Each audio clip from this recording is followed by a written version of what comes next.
to the live stream. That's right. That is what we're doing. We're streaming.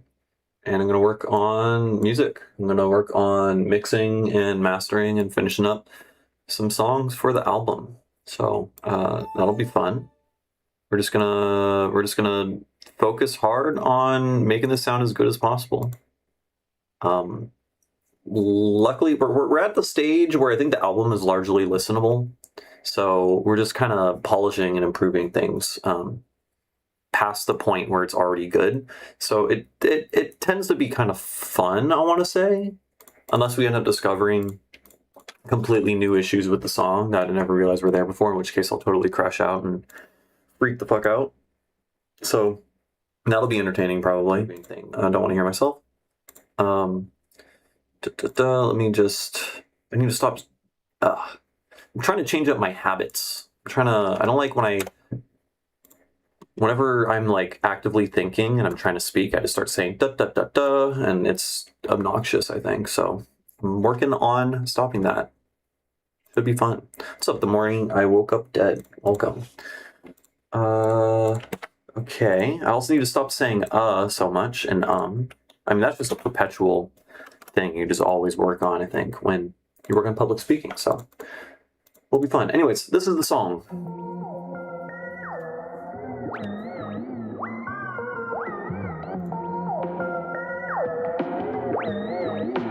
Well, there's already like kind of clicks that I hear that are pretty subtle, but they are there. Like right there at the very end of where the heck is this guy? It doesn't matter, you don't spit. Yeah, I know. It's just that like I don't like it. I don't think it bothers the listeners, probably, unless the fact that I just mentioned it, which will make it bother you. But I'm saying right now on I think it does subconsciously make people take what you say slightly less seriously, or like subconsciously irritates people, especially if you say and all the time, or do like really long I'm doing it again. Like just pausing to think, silence looks and sounds way cooler than going and trying to like find the next word, you know? Because if you think about it, is like an onomatopoeia that we make for thinking. It's like, here is me announcing to the world that my brain is loading, you know? And just being silent, I think, looks cooler. Yeah. All right, what was I doing? Doing it again, okay. Actually, that wasn't even the issue, was it? I think it was this guy right here. Yeah.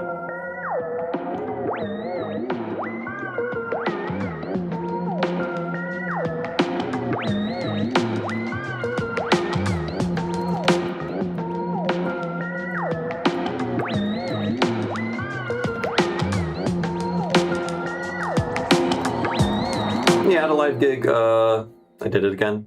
I had a live gig like 3 weeks ago. 3 weeks ago now. It went pretty well. It was fun.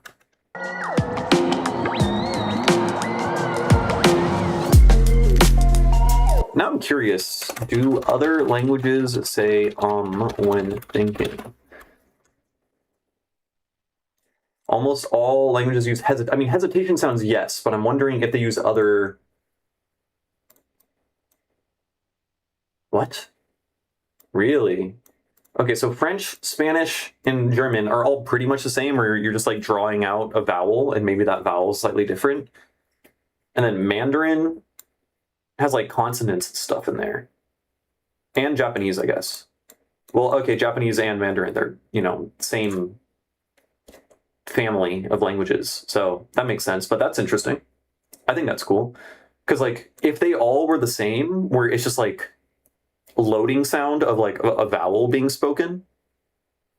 I did it again. Then it would just make sense if that's just a human phenomenon when trying to use language. But the fact that it could be something so different from that as something that sounds like the word that is crazy. It's crazy to me. Hey, fellow Santa Cruz producer here. How do you go about getting live gigs and playing your stuff? I wait until someone reaches out to me, which is like once or twice a year, because I am terrible at promotion. But the true answer is like you need to be active in your local music scene, make friends with other DJs, make friends with other promoters, and make it well known that you play music and you are like a producer and you want to DJ, and like you got to like hustle a little bit if you want it to be like more of a staple thing. It's something I don't do because I'm pretty like reclusive. So I need to work on that, and I've always had to work on that, and I just don't work on it. But when it comes to me playing live gigs, like it's legitimately someone reaches out because they're a fan,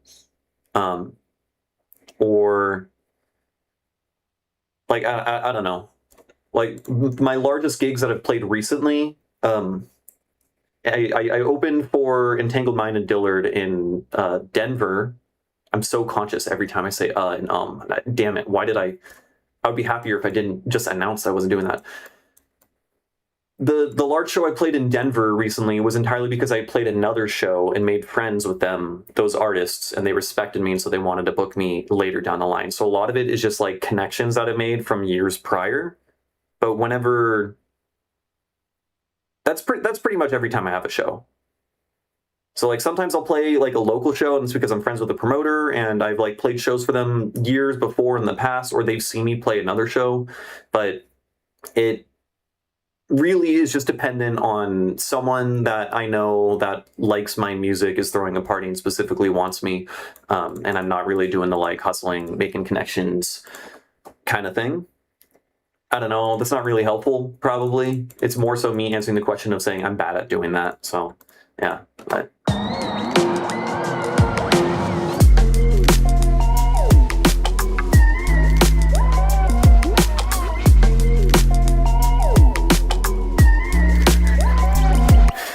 Yep, it bothers me too. It bothers me too.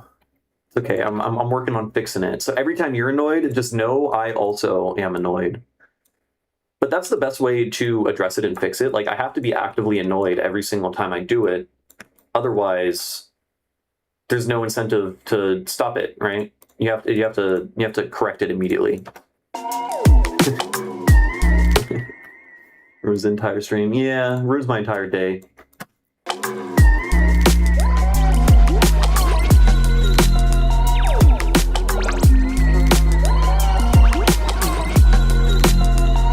What if we make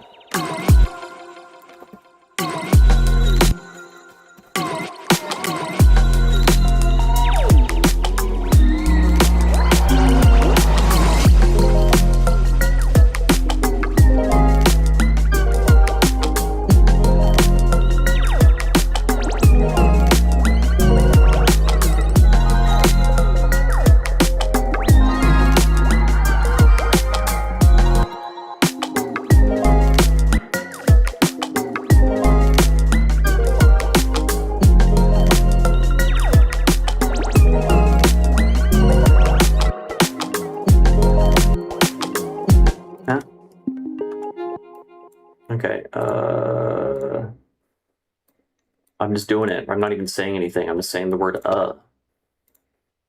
Like there's no value there. I'm just being obnoxious.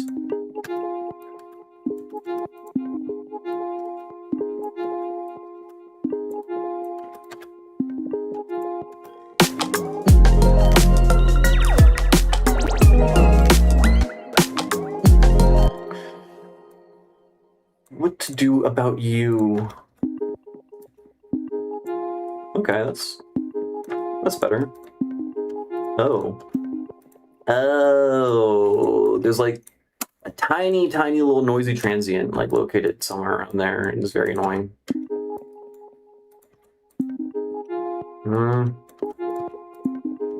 Motherfucker. It like takes up so much more space than I was expecting, man.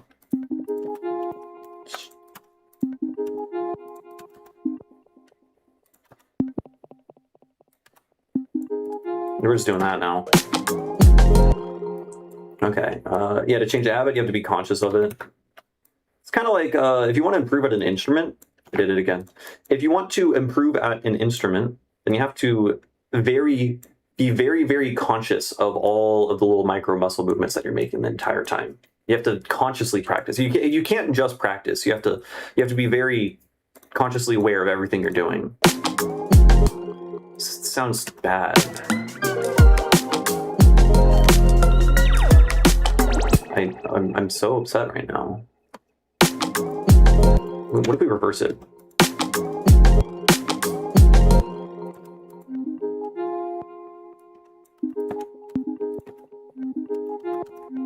Is it this distortion? No, it's just fucking obnoxious, dude. Okay, we're just doing that the entire time. I'm so sorry, everyone, for hearing the same 3 notes 40 times. It still sounds bad. All right, hold on. I'm going back a second. Wait. I can just copy this.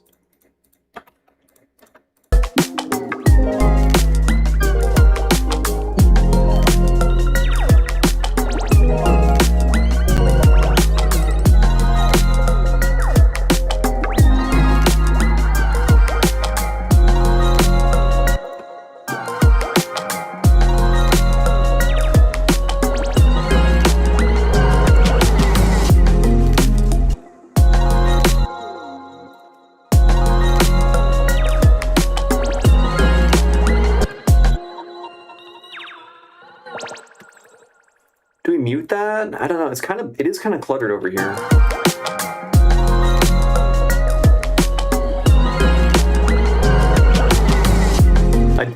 And then versus.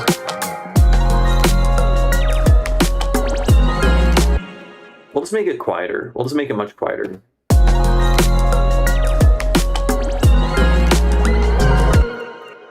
And then that bit.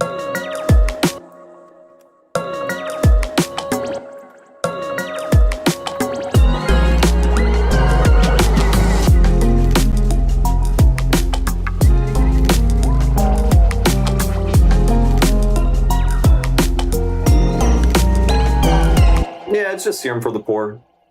Doesn't mean it's not good though. It is good. I don't use it, but that is just because I use serum, and it already does the same thing.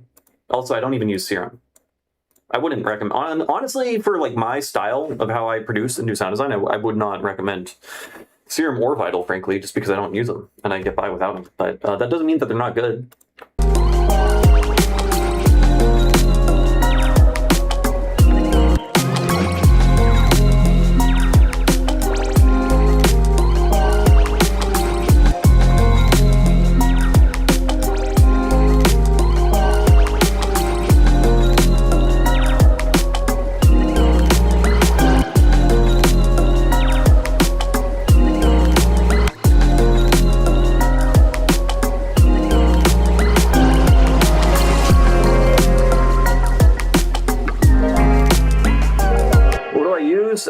Largely,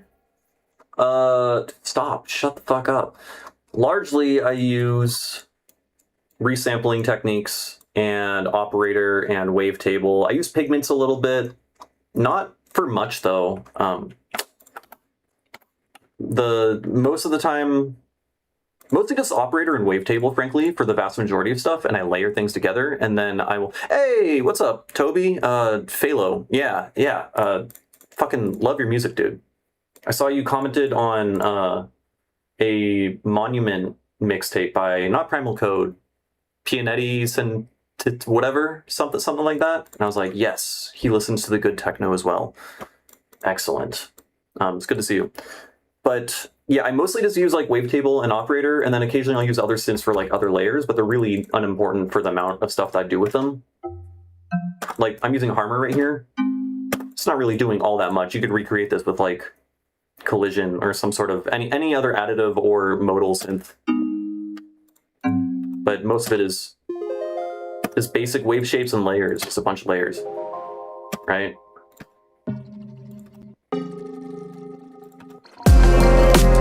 Dude, every time I've only met Herbalistic. I met them like two times now, but both times we just nerded out about how cool Hypnus Records is and hypnotic techno, and lamented how sad it is that the American scene hasn't got with the times on how fucking cool hypnotic techno is.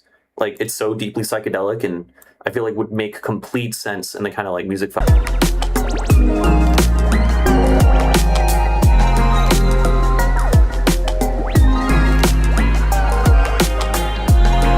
Heard a click,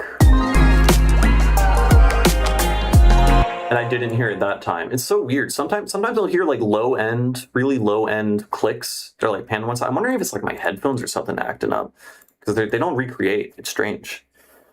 Trying to make something difficult, dude. I can't make hypnotic techno for the life of me. I've tried it many times, or like I've made it a couple times, but I'm too impatient for it. I don't have the patience, I suppose, or the like attention span for making it. I think largely because like individual songs, they're supposed to be super minimal, and it's largely about DJing. Like you wouldn't want to listen to hypnotic techno like individual songs. There's very few individual hypnotic techno songs that I regularly listen to. It's more so like you want to listen to a whole set. So I feel like the art form is really about mixing these different vibes and sounds and stuff via like really excellent DJing, rather than the production necessarily being like the focal point of interest. So basically skill issue. I'm really bad at it. I think that's really it. But yeah.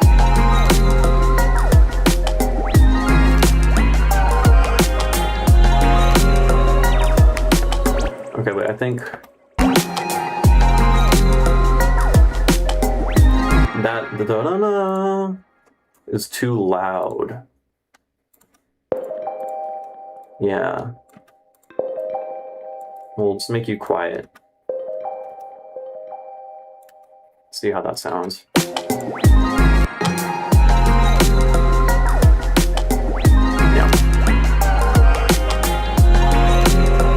I heard the clicks again that I was talking about. They're inconsistent though.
Yeah, okay, song is sounding mostly good.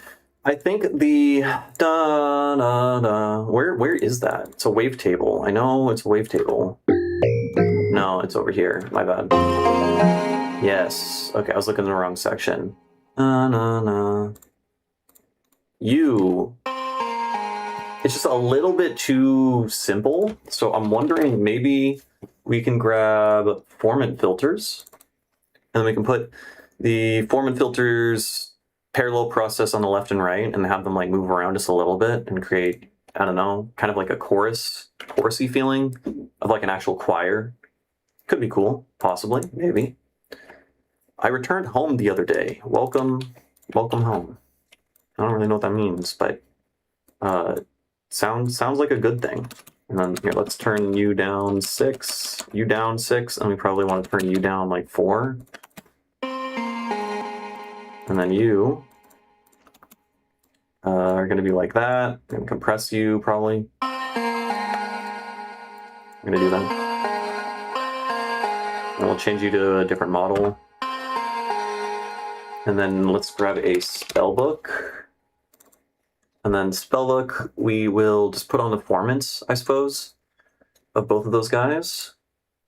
Right? And so it's just going to be some dudes yapping, a whole choir of people yapping in the background. And we'll set this to spin, some like hexagram shenanigans. Reverse that.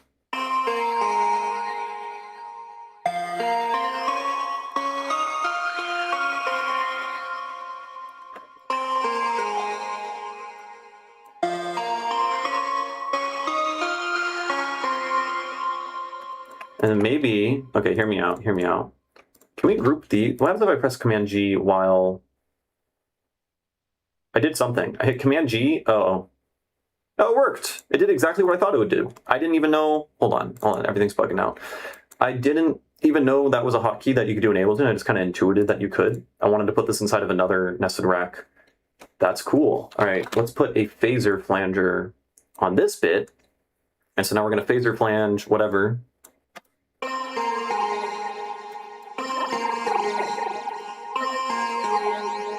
And then we can turn that down. And now we just got some layers, right?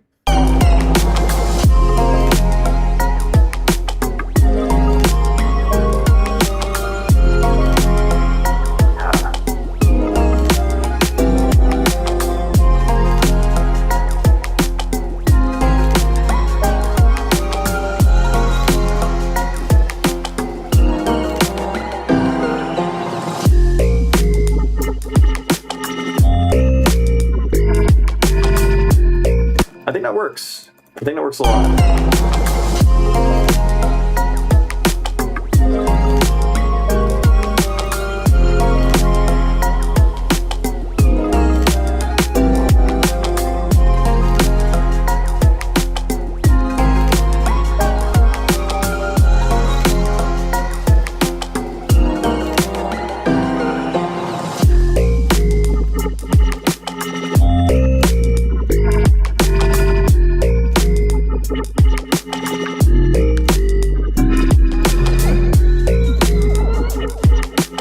That's weird. There's just like a splash of noise. Is it, Huh?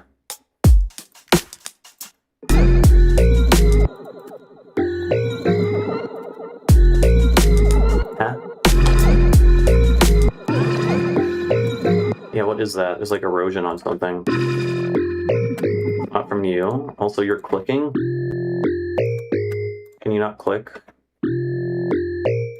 You're just gonna click anyways, but I don't really hear the clicking anyway, so maybe I just don't have to worry about it. You're fine. Okay.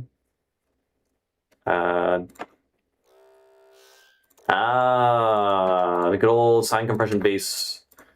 Doing sine compression when it shouldn't be. I mean, it's doing what it should be. I'm the one who told it to do it, but I shouldn't have told it to do it.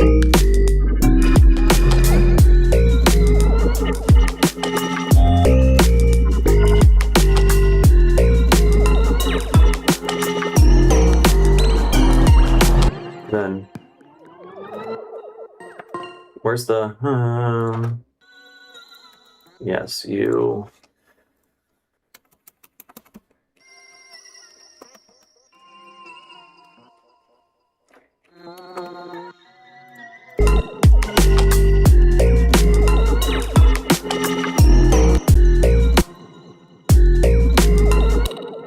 maybe we go like that. When I release my music, it's like everywhere. Most of my stuff is on SoundCloud. I got mixes on SoundCloud that you can't listen to anywhere else.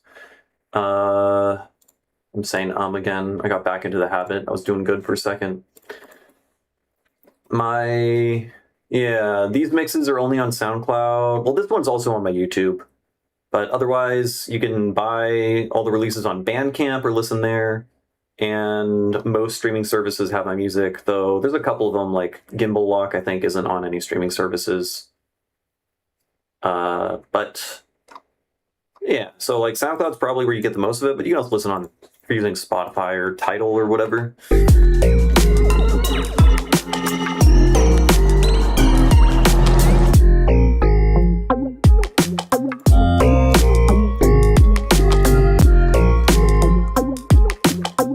Okay, so I tried adding. I wanted to make art thicker, so I added this layer. But I don't think it works really well. It just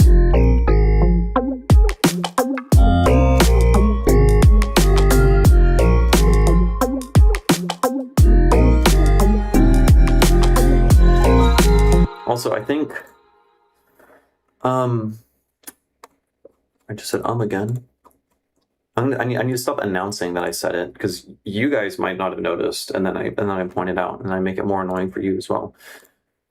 This guy, because I added phaser flanger thing. Let's turn it down over here, because I don't really like the addition of it in this section.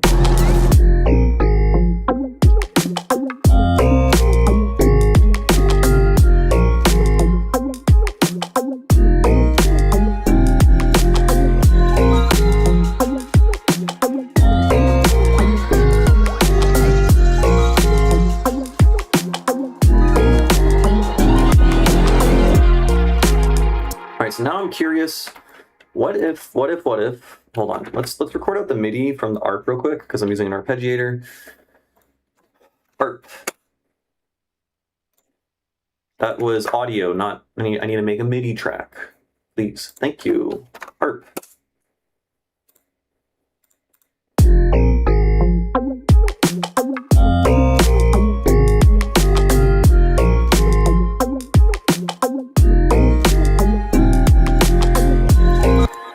Now, I guess I was gonna try to make my own like bass thing, but maybe we can just like shove this in our hip hop sub over here.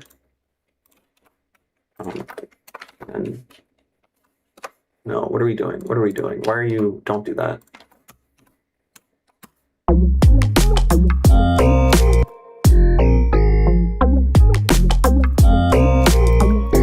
Okay, I'm thinking new hip hop sub. Sub. We're gonna sidechain compress the individual hip hop sub layers together, such that they only play one at a time. Or I could just, do volume automation. It's probably the way.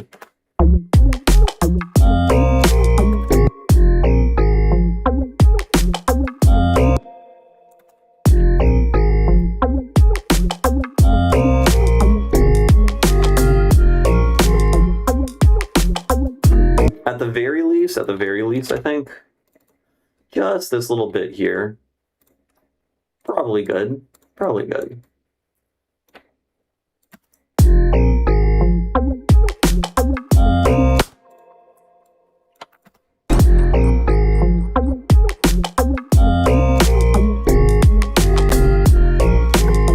Maybe this bit over here. Just something like that.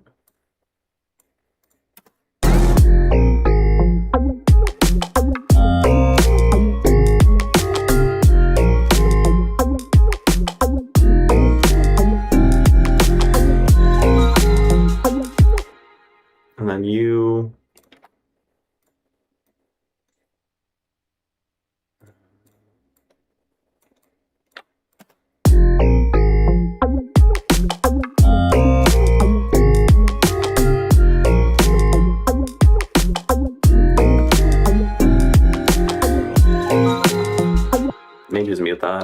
honestly. What do I want to do?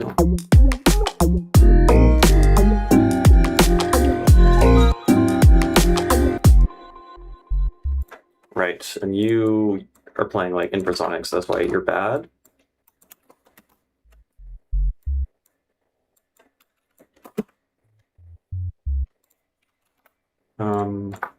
Also is doing that, which is why you can't hear it. Is that what I want to do?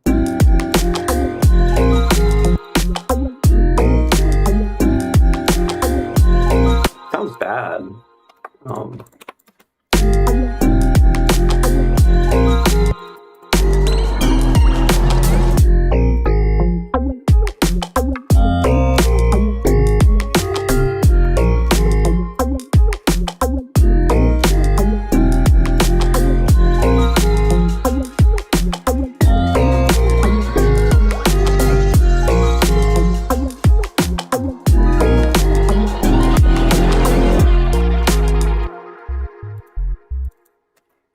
Make this more plucky.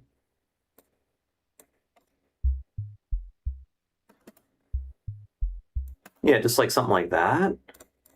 Why did I put an automation there?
Sounds pretty good. Let's go, after working on this build up, let's listen to this section over here again.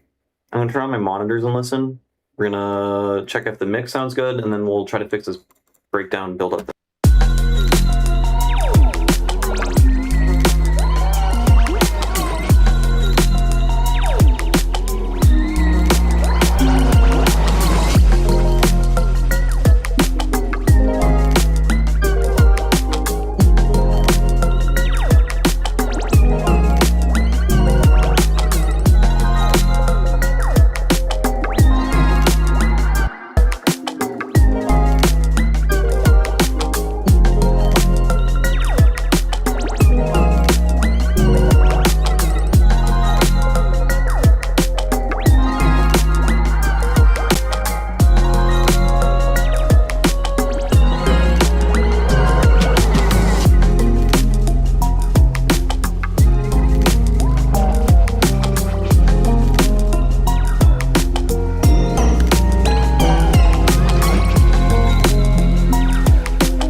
Design pretty much everything. I don't sound design the drums. I mean, I'll layer the drums. Depends on what you mean by sound design, but like I don't make the kicks and the snares from scratch. I'll layer snares together or whatever, but all the other sounds are generally I make from scratch, or sometimes I'll use a preset and I'll modify it or whatever, but usually everything gets modified at the end. These sounds here, these are all from an analog synthesizer. So like technically I didn't, this is from like a preset on an analog synthesizer.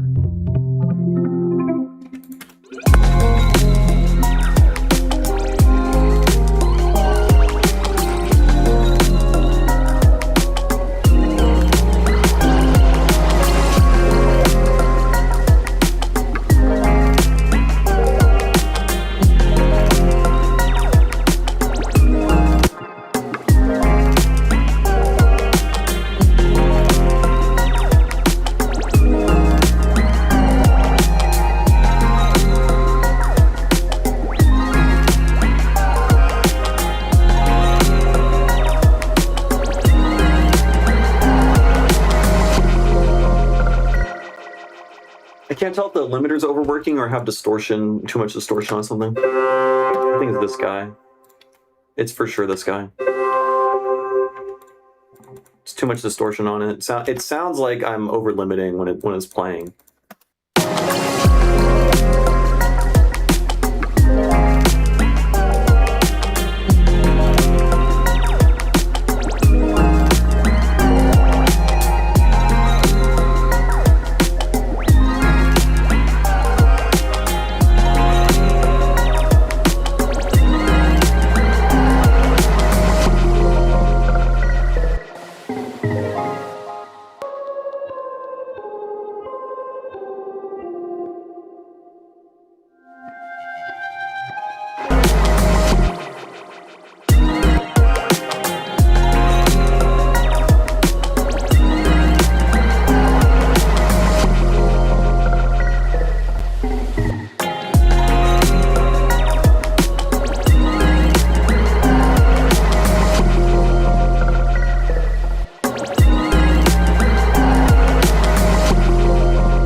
My project file is getting like way too big.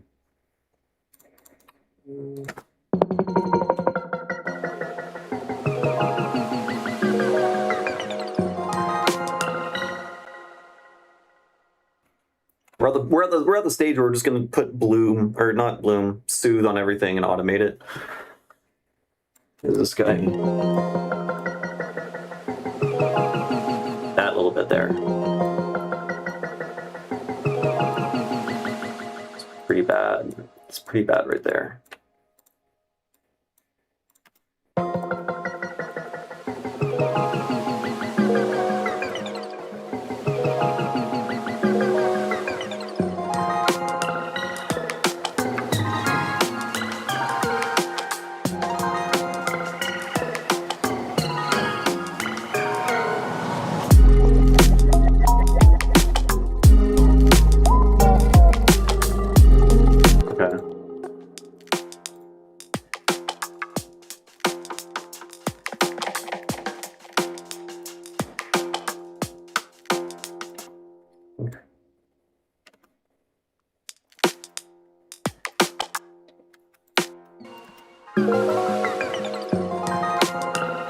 Soothe is it's a dynamic like resonance EQ suppression thing. So typically, used to be back in the day, you'd have a thing and it's got like a resonant sine wave that pokes out through the mix and blasts your fucking eardrum when you're listening on like a large sound system or whatever. So you got to be careful about resonances. So what you would do back in the day is you'd be like, oh, let's say that resonance is too spicy. You would comb through and you'd be like, oh damn, that's a spicy resonance. And so you would like isolate it, right? And then you would cut it out a little bit.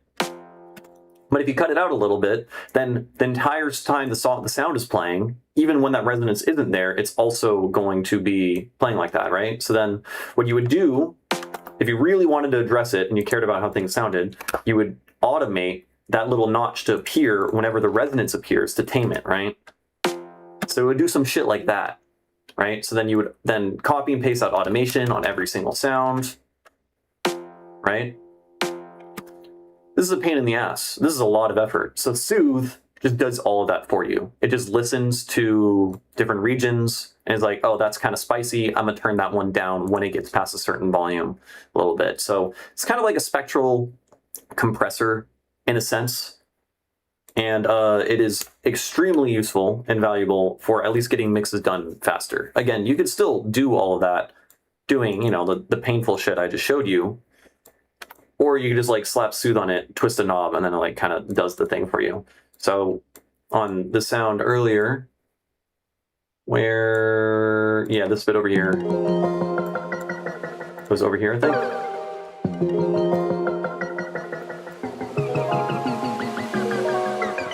It was that little guy there, the one that's like delayed. You could see even in the spectrogram up here, it's extra resonant right there. I was like, that shit is super resonant. I need to tame it. So I use soothe and I just automated the soothe to turn on. So in that moment, it turns on and starts suppressing resonances.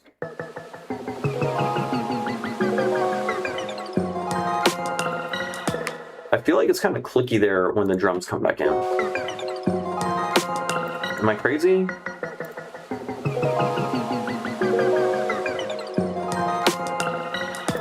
It's fine. Now, what I do feel questionable about is all the kind of just hard panning that I'm doing on that sound. Maybe it would be better if I wasn't doing that. It's been doing that the entire time I've been making the song. But like, what if we just...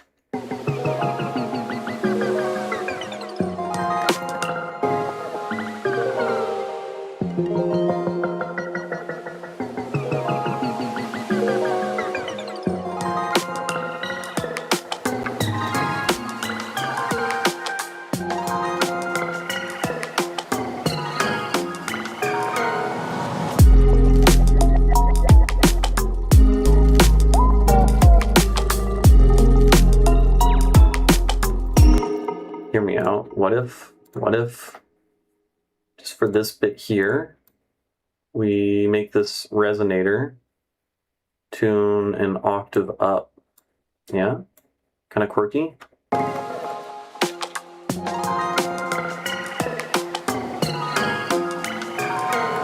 Yeah, that's kind of nice sounding.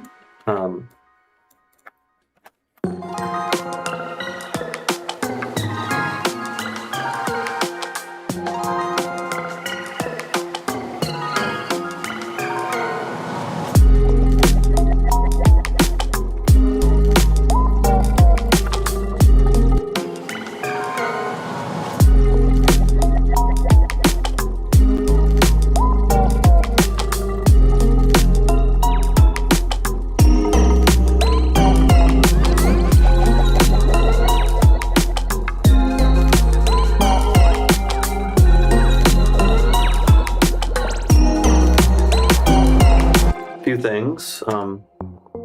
Where are you? The guy going wet, wet, wet, wet, wet, wet, wet, wet, wet. Yes. You come on a little bit too strong. You gotta slow your roll there, buddy. Just a wee bit.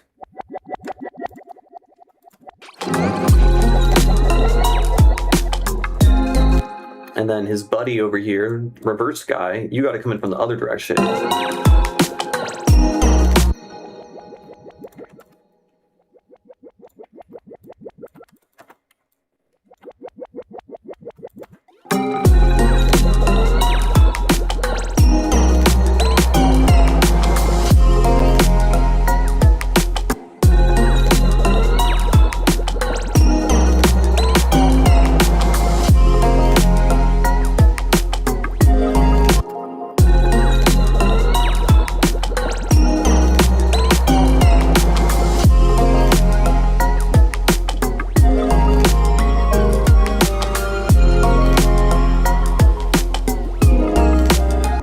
Too busy now. The filter, I put a phaser flanger on the super bright noisy main melody that comes in. Where are you? Where did I put you? Noisy melody.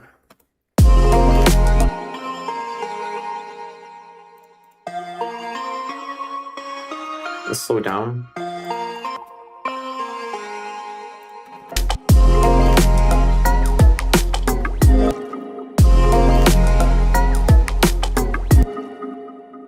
Maybe let's make this less super wide.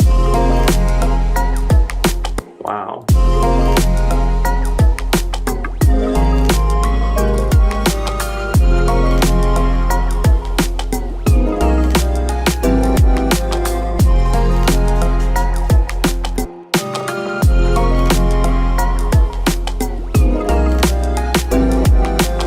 Also, I'm hearing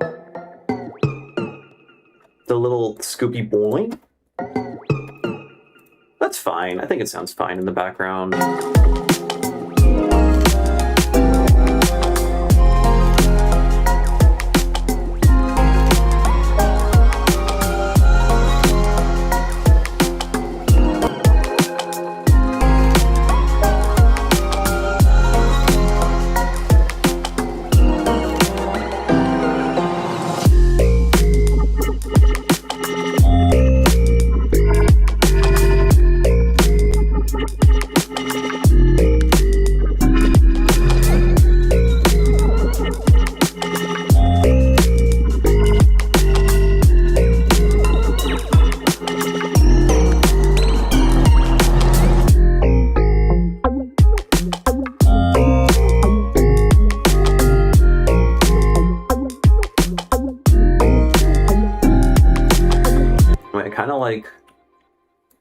I want the sub to get louder on the melody. Maybe even more extreme.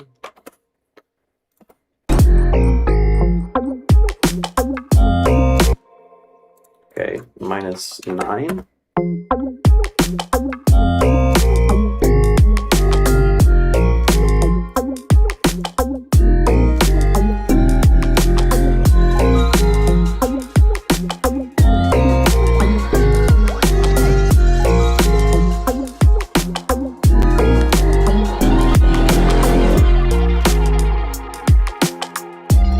Maybe that time it's just, whoa, hello, 0, thank you. Make it -3, -3.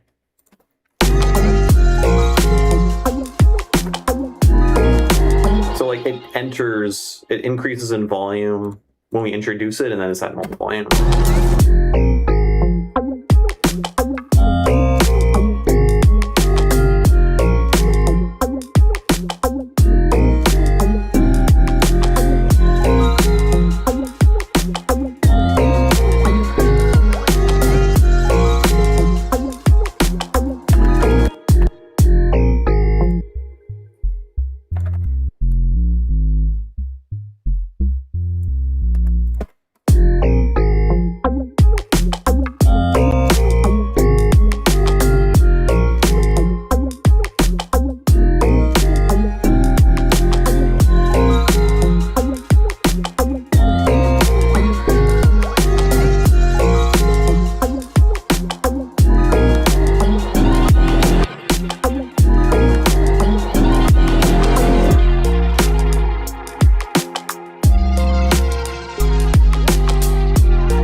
Okay, I think it's sounding, I don't know, better, probably. We changed some stuff, I think. Yeah, we did. We made some things better. Mostly the main melody, the counter melody, I guess, because we're doing some counterpoint in this section. We made that sound a bit better with Foreman filters that are super wide, some flangers and stuff. I think we got rid of a click or two, just to mix things better. It sounds better, so that's good. Let's go to this song. We're gonna work on this guy because this one needs work. And then I'm gonna get a drink of water and stretch my legs and whatnot. I'll be right back.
All right. Ooh, oh god, wrong. That's not right. That we don't want that. We want this one. Yeah. Okay. Sorry about that. We saw the old stream setup for a second. Disgusting. Okay, I forgot what I was doing over here.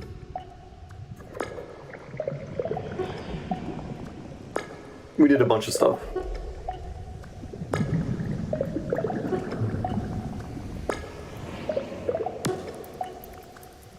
Right, so all is bad.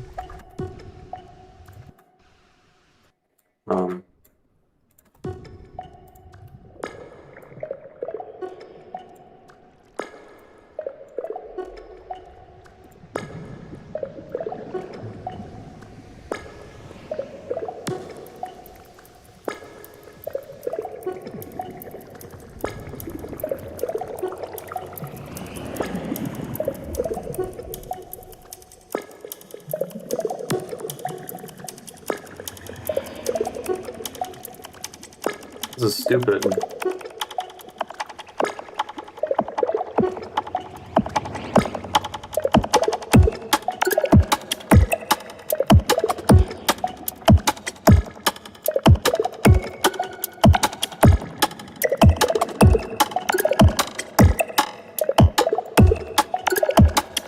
Gambling sounds. Sounds to gamble to? Sounds that gambling machines make?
I've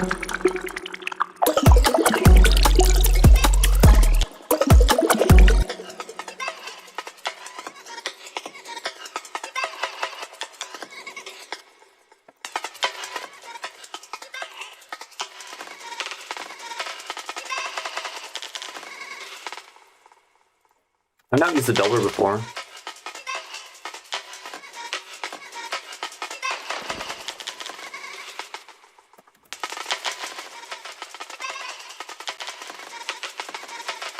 Weird. Hey, what's up, Blastadulk? Welcome, welcome.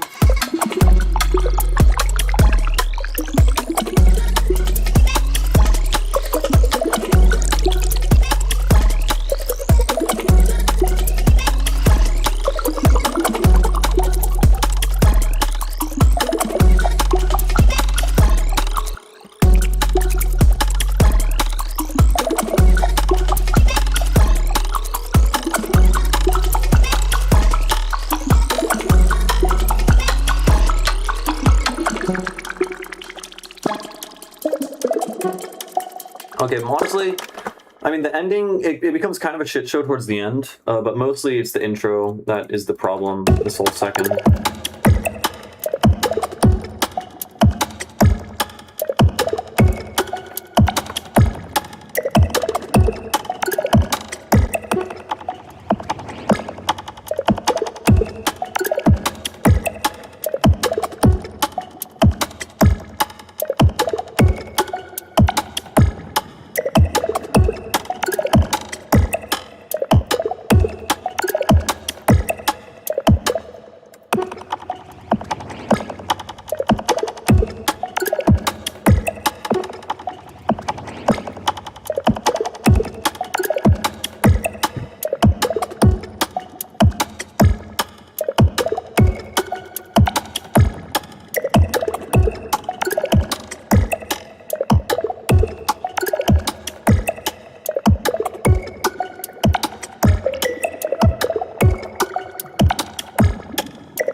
What the fuck does the mount do?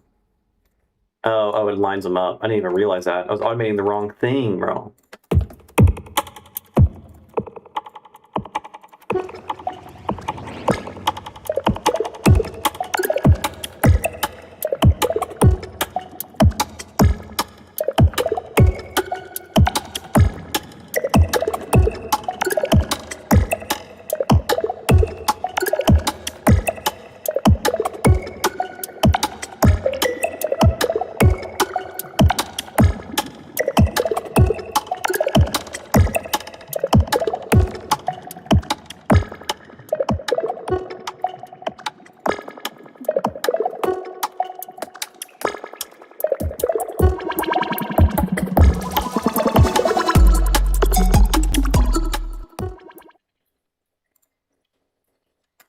At the very end,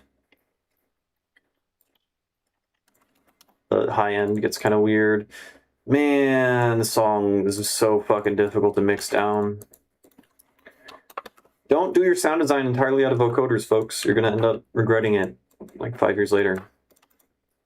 Learn from me. When did I switch to this stream mode? What the fuck? We're supposed to be up here. How long has it been like that? That's crazy.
This echo is too crazy.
Right now it's mostly like an intro thing.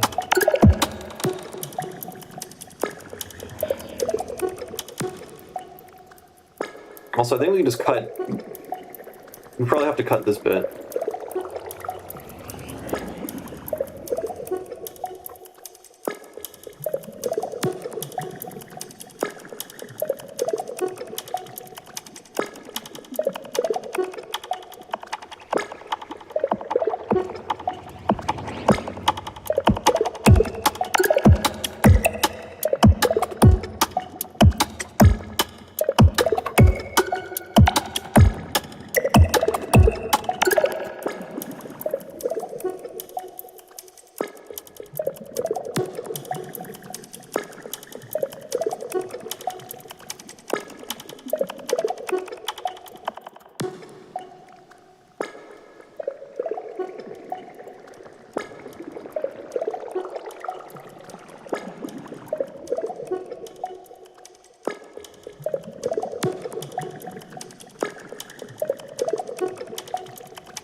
Okay, so we can delete that first, the first like 8 bars. Easy.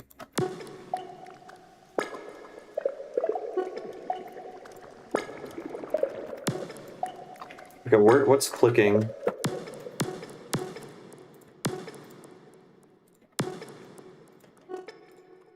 Eh?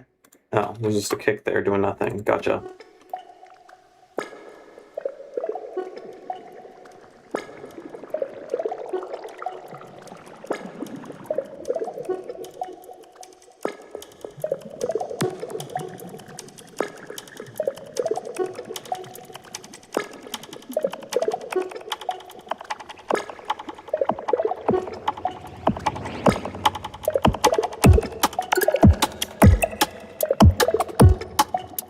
Okay, that's an improvement. It's still bad, but whatever. We made improvements. We fixed it slightly.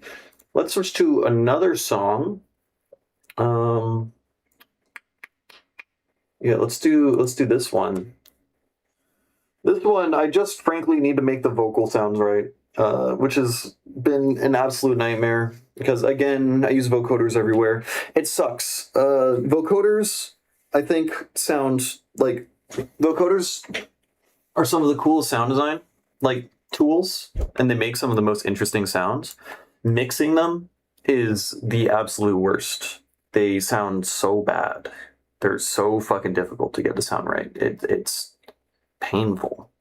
And I don't know what's up with that. They just introduce the most insane, noisy, clicky artifact sounds. I guess maybe it's because each individual band of the vocoder has like the potential to make a click of its own, depending on what the spectra is of the inputting signals. And so perhaps that is why they're so like fickle, because, you know, if you have 40 bands, then there's basically 40 different sources that could create little clicks and stuff. So that would explain that, but it still sucks to work with, regardless of if you have an explanation. There's no real easy solution, because if you like the sounds that they make, then you're just going to have to deal with them and learn how to tame them. And so that's what we have going on here. So, very fun. All right. Ugh. Media files are missing. You're fine. Jesus Christ, man.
Great. The spellbook unmapped to everything. I love it when it does that. You have to find every instance of it in the project file and find where it did that.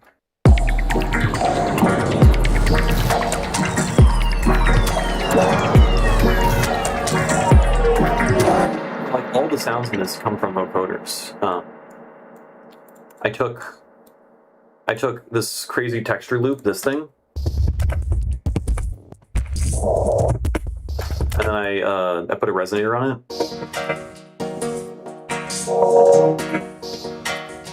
And then I vocoded a bunch of stuff to that signal. So all of the wubs.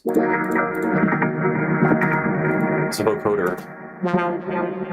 It's not even in tune. I just put a thing that isn't even in tune, I guess, with its tune that's playing vocoded by this, and it sounds cool.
Congratulations on the show. That looked super fucking fun. Very cool.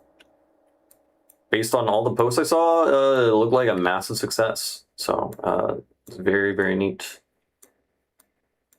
Very cool. Very cool.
In like Florida, right? So you and Peyton were both traveling, I guess. It was a little mini vacation as well.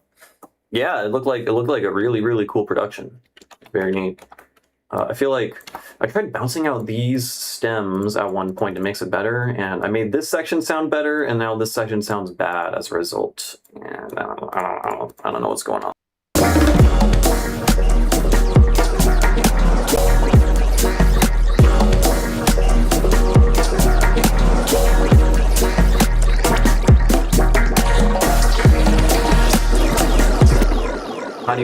It's not even sidechain. I think that's... No, what did I just do? You go to main. Thank you. Thank you. Thank you, thank you. All right. Where? Is this whole group not sidechain? Oh, no, of course it is. There's like a billion compressors on this. Yeah. Yeah. Let's... Ooh, can we just... Can you not? I want to highlight individual things by control clicking. It looks like they hate me and they don't want me to do that. So I'm just gonna copy and paste this. Yeah, the vocoder layers, they're a fucking nightmare, dude.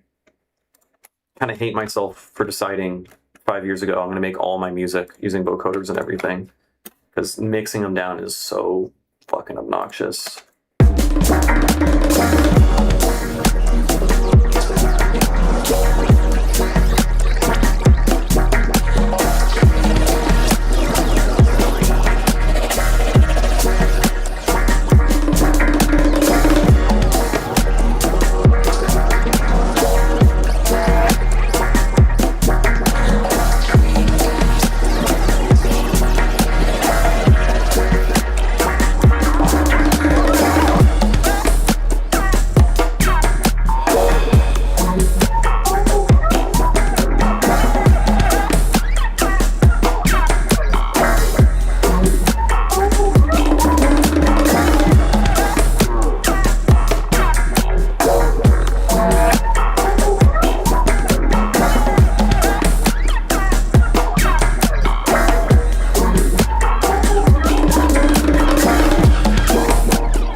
I guess. I don't know. At some point, my project file just decided it hated me, and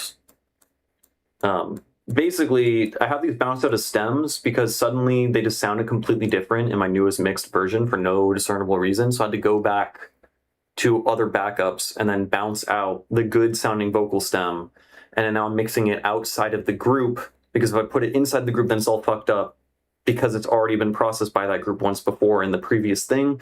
But now it sounds fucking bad. I guess because it wasn't being actively like compressed and limited and sidechained by the other elements when I did the bounce out thing. So now, I don't know, dude. Ableton just hates me sometimes. It's...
Why the fuck isn't this being format shifted?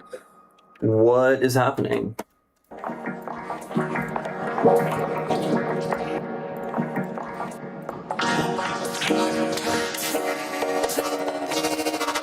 That's what I'm looking for.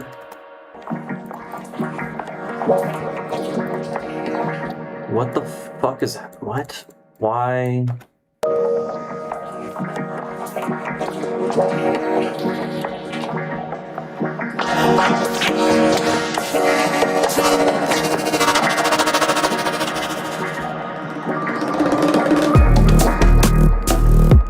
That is not what was supposed to be bounced out. I don't get it, dude. I don't. I just want to be done. I just want to be done.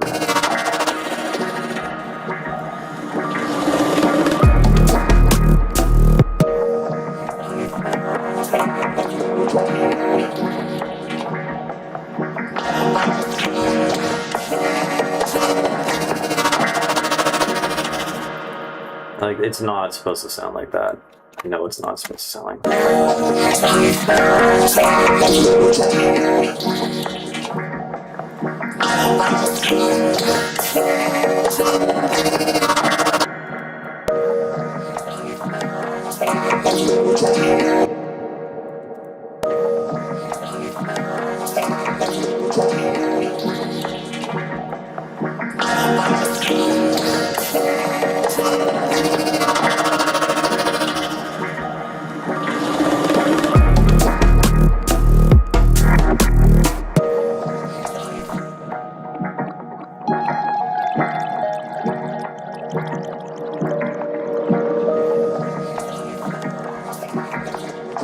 What the fuck?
this just cooks my CPU at the end.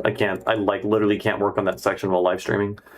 The stutter effect is a tremolo. You can do it with an autopan. So autopan, it's got a autopans have, oh, why did you do that?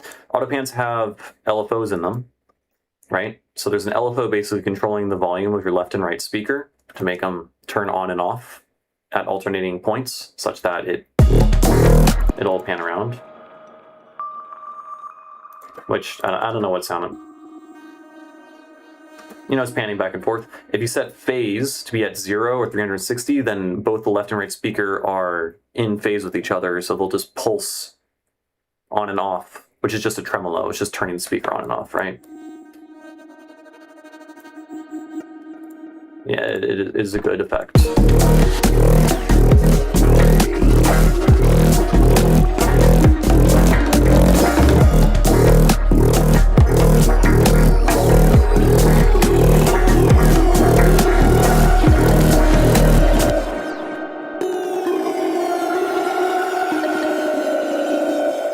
Yeah, you get kind of crazy at this point. Do we want to soothe you again? We already have soothe on you. What are we doing? Let's just crank this shit.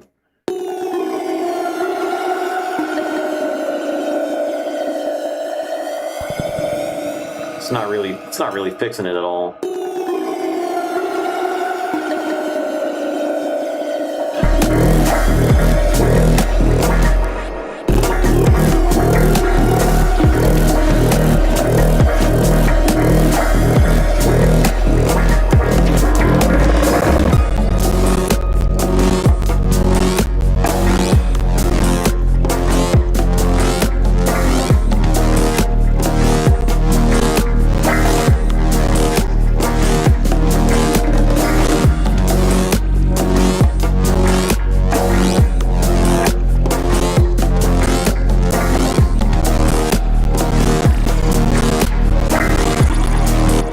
Can't work on this section, dude.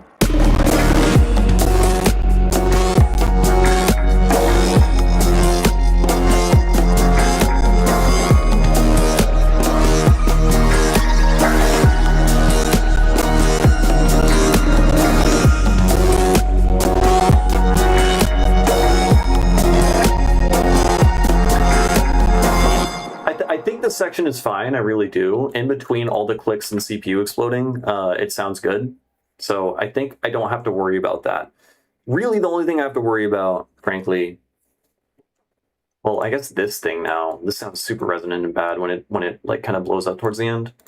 Maybe just a little bit of that.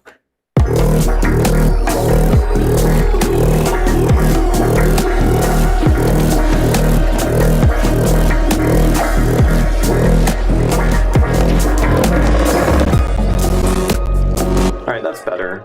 And then it's just the fucking vocals.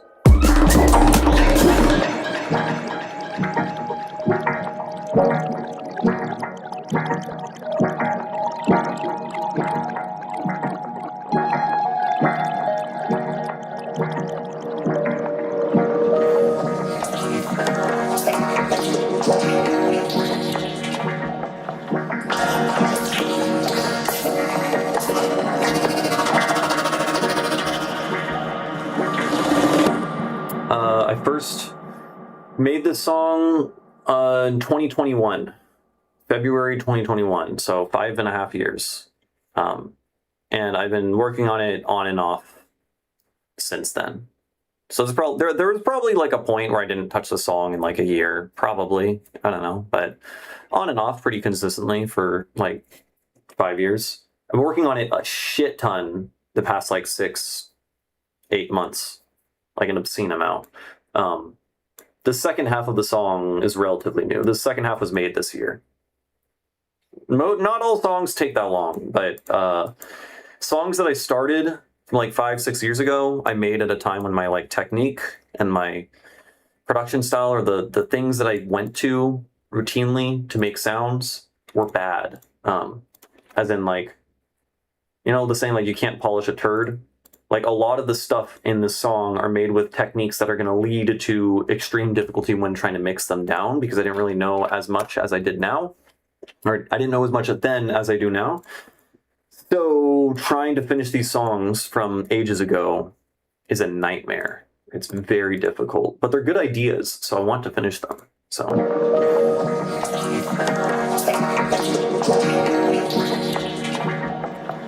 here, I'm just making a reverse reverb tail right now.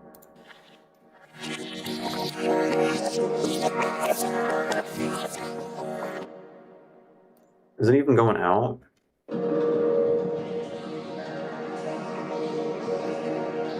Yeah, okay, let's go solo this one and then record from A. I want to say I think it'll only record this guy. Except A. What kind of reverb we got? 3 seconds. Let's make that, it was 3:30. Let's make that 6 seconds and then record. No, and then record. Hello, please, thank you.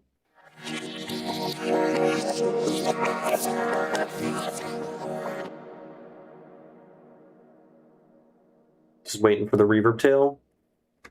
And then crank this, like an obscene amount, right? And then we have this guy. And then we reverse it. Right? And some shit like this.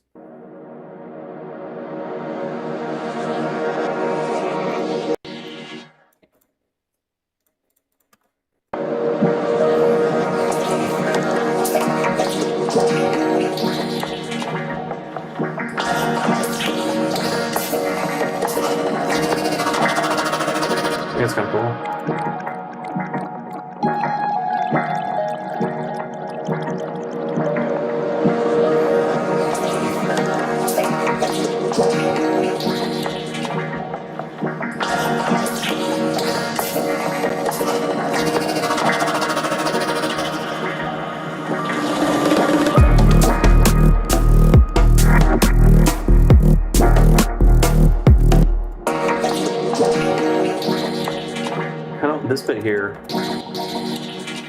This bit here is kind of bad.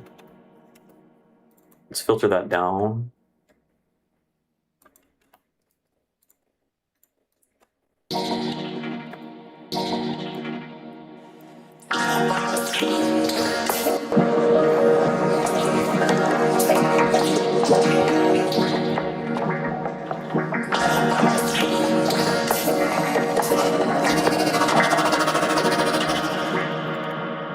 We're gonna do the same. Oh yeah, I forgot. I made this 6 seconds. I still have to remember to undo that. Now let's record this guy.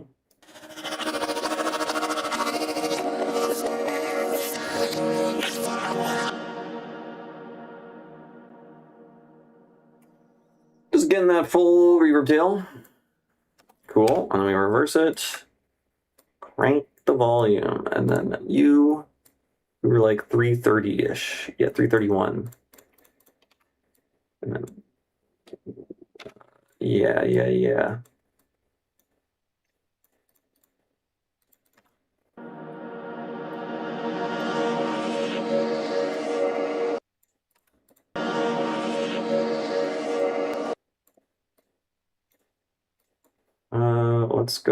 Let's give one of these. Yeah.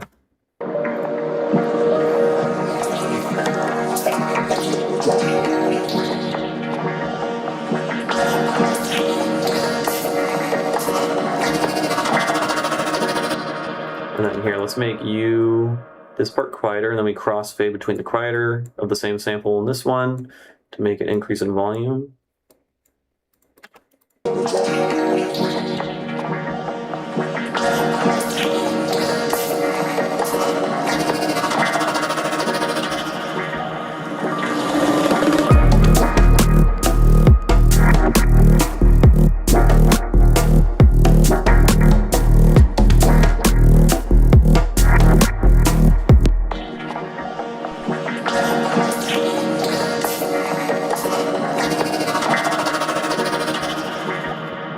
My PC is a tank. I mean, it's crying. It's struggling. Like this section over here. Is it this one? Yeah.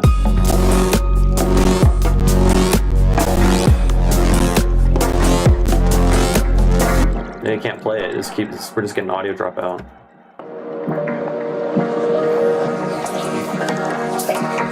And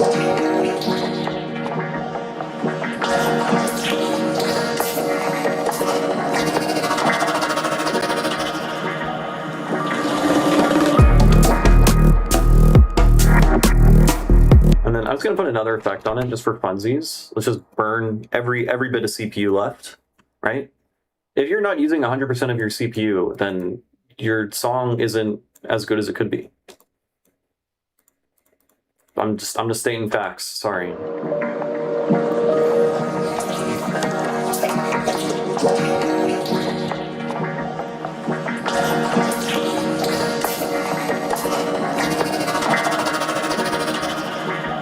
Yo, did Bloom just like mix this entirely? Hold on.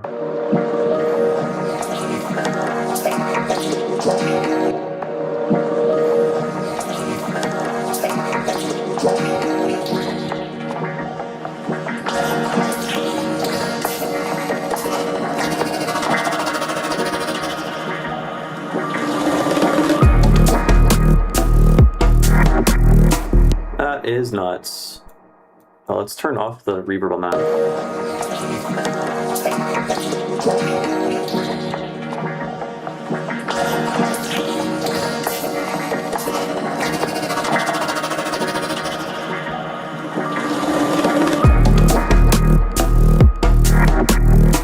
Yeah, that's the number one advice I give to students when I'm teaching, is you need to use way more soothe.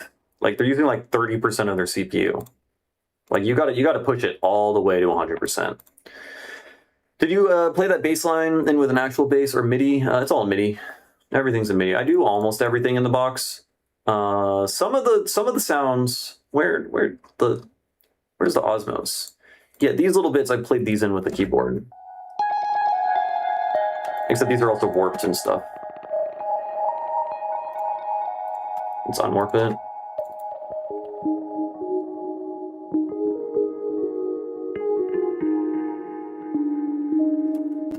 I did that by hand, but everything else pretty much is just painstaking. I mean, okay, there's not that much complicated shit going on with the bass line in this section, at least. I mean, it's a polymeter. Polymeters are cute. We got a chonky boy, just erosion, FM saturation, and then we got another FM saturation with 4 times the frequency of the carrier, and we got nothing. Oh yeah, we got this guy over here. We got dispersion on FM with a 7:1 ratio. How quirky and crazy. And more dispersion. Just a bunch of layers. I just do layers. Right?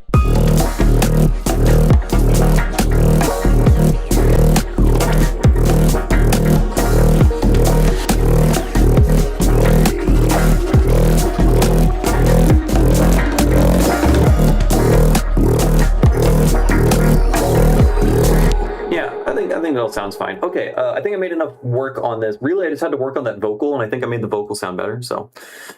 I could just use a 96 kilohertz sample rate. I mean, that would, I think, objectively make it sound better. This is true.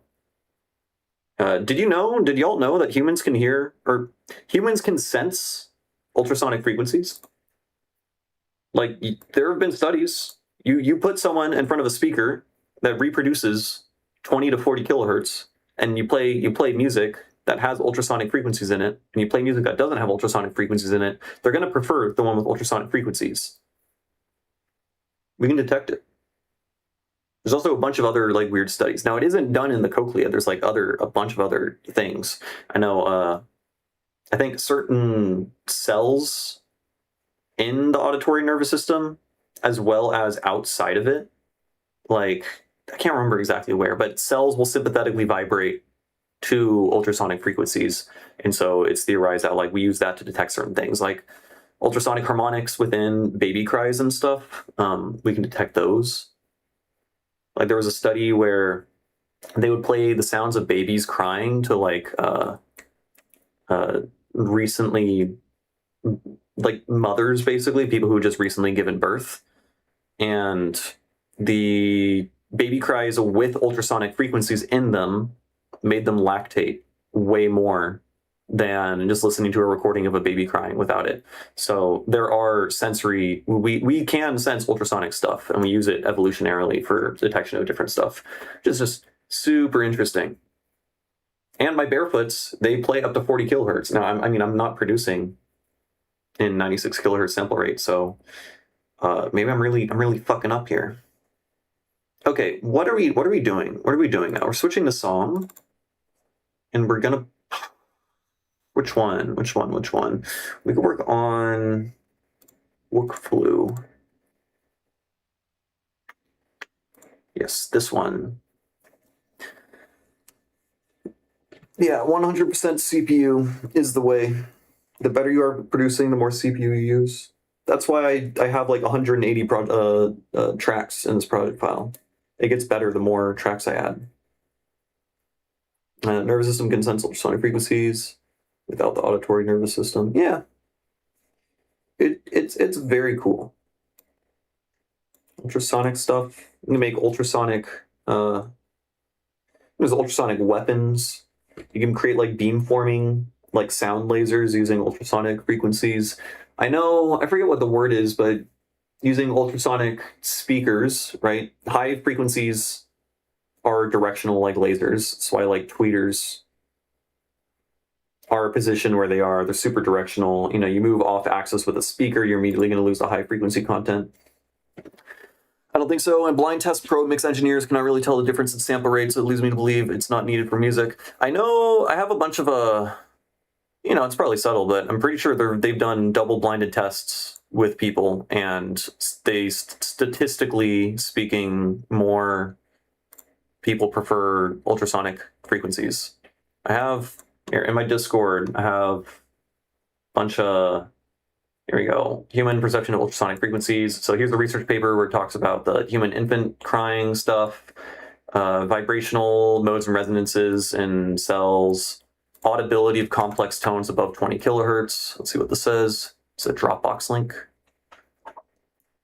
It's been a long time since I read these, but a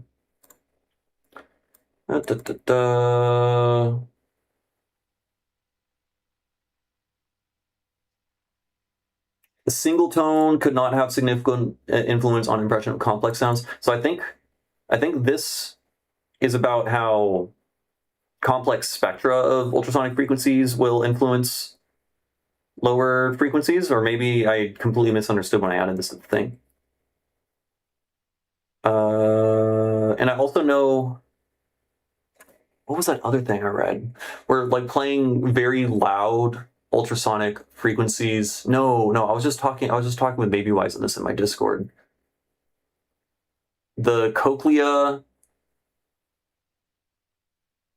I think bone conducting speakers, you could play ultrasonic frequencies through a bone conducting speaker, I guess, and you'll be able to like sense it, but it'll just be like detected as basically like the highest frequency range that you could possibly hear, because ultrasonic frequencies don't enter the cochlea because the ossicles, the bones that carry the signal to it, will dampen them.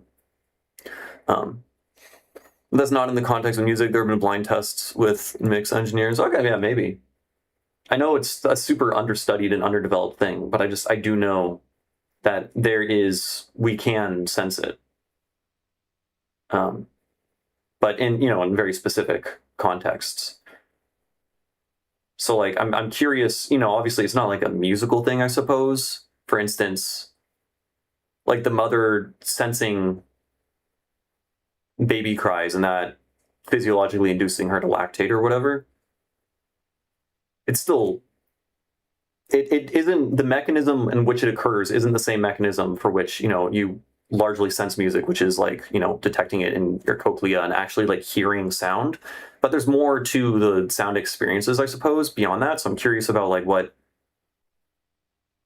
potentially there may be beyond that. For instance, like feeling sub bass. You feel sub bass, you're not hearing it, but that is still like a musical thing.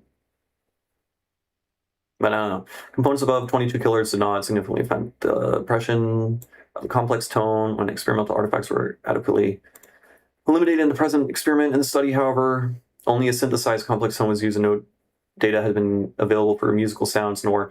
Oh. Should they only discriminated in a single loudspeaker condition where the intermodulation distortions were induced by addition of target components? Stimuli with target components in a single... Okay, so yeah, this is just the spectra of two different things, and they couldn't distinguish between these two. Components above 22 kilohertz did not significantly affect the impression. I swear I read a research paper stating... I'm trying to remember what the experiment was in which they did that. Okay, word. And then what? There was... Well, what is this one? Now I'm curious. Maybe I was hallucinating. I mean, some of it is definitely true.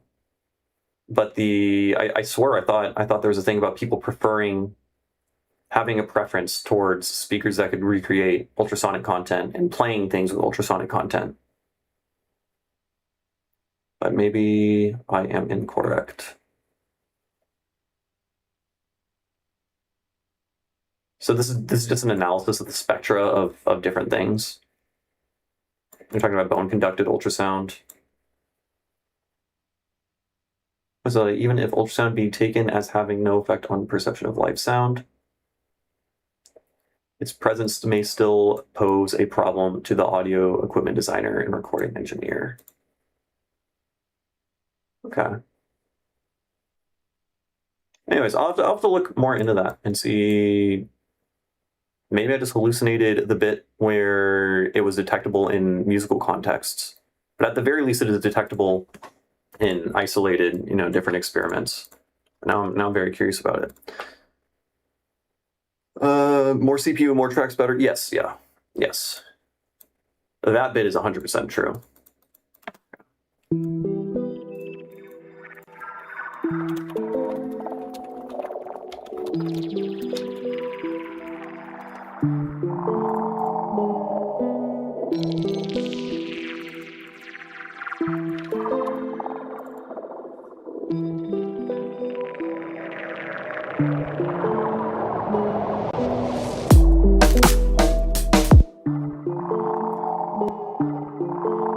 Where the fuck is that coming from? This one's muted. You?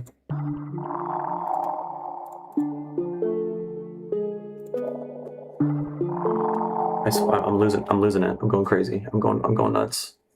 Where's the chapstick? No, it was you. You're just...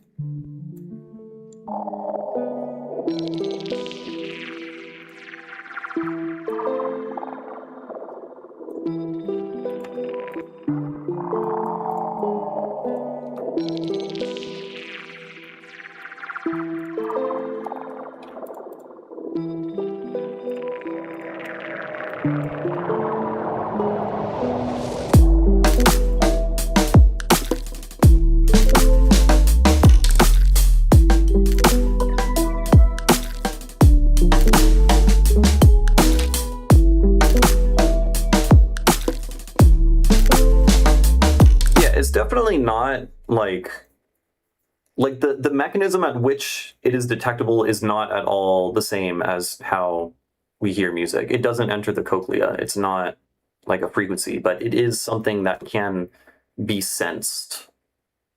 That bit is true. So I'll have to do more research, but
Okay, I found a thing. So it is the hypersonic effect is a phenomenon reported in a controversial scientific study. So it was a scientific study that may or may not have been poorly conducted with incorrect results that people have struggled to recreate, I suppose. But people were able to measurably detect, I suppose, ultrasonic frequencies. So there's something. My belief in the thing came from something. Whether or not this thing is actually true, I suppose, is up for debate. Right, so it is a common understanding psychoacoustics that the ear cannot respond to sounds at high frequencies because they literally don't. Ultrasonic frequencies cannot be carried through the eardrum, through the ossicles, into the cochlea. They just get dampened entirely on the way through that pathway. So they don't even enter the cochlea. So the question is like, how do you actually sense it? And so that's why the other research papers I find are interesting regarding how there's certain vibratory resonant modes that are in human like sensory cells that resonate at ultrasonic frequencies. So there's like speculation as to what could be causing the detection of it. But let's see. Well, what are the issues? No effect was detected on listeners in the Uhashi study, when only the ultrasonic portion of the test material was played for test subjects. Demonstrated effects only present within full bandwidth. I mean, that could make sense as well. Got an ultrasound. I feel like I could feel it in a super weird way. Didn't feel good though, but it didn't hurt. Yeah, I remember watching a video. I was watching a video where like an audio engineer was playing ultrasonic test tones, and he played it, and him and his daughter could hear it, and he was like proving. He was like, "Look, I can hear ultrasonic stuff." And he's like, "But it's not really hearing. I'm like sensing it, but it doesn't feel. It doesn't feel like sound. It feels like something happening, like in like the back of their head or some shit. Like they were sensing it, but it wasn't sound per se. But people can sense ultrasonic stuff, and so." The question of to what degree and like what are the mechanisms on which we do it is contested and unknown. But we do know that at very least in the case of mothers lactating when hearing babies cry, that the presence of ultrasonic harmonics are relevant. So it does matter to some degree in very specific cases. And that also makes sense, babies crying is like they don't. People don't respond unless hearing.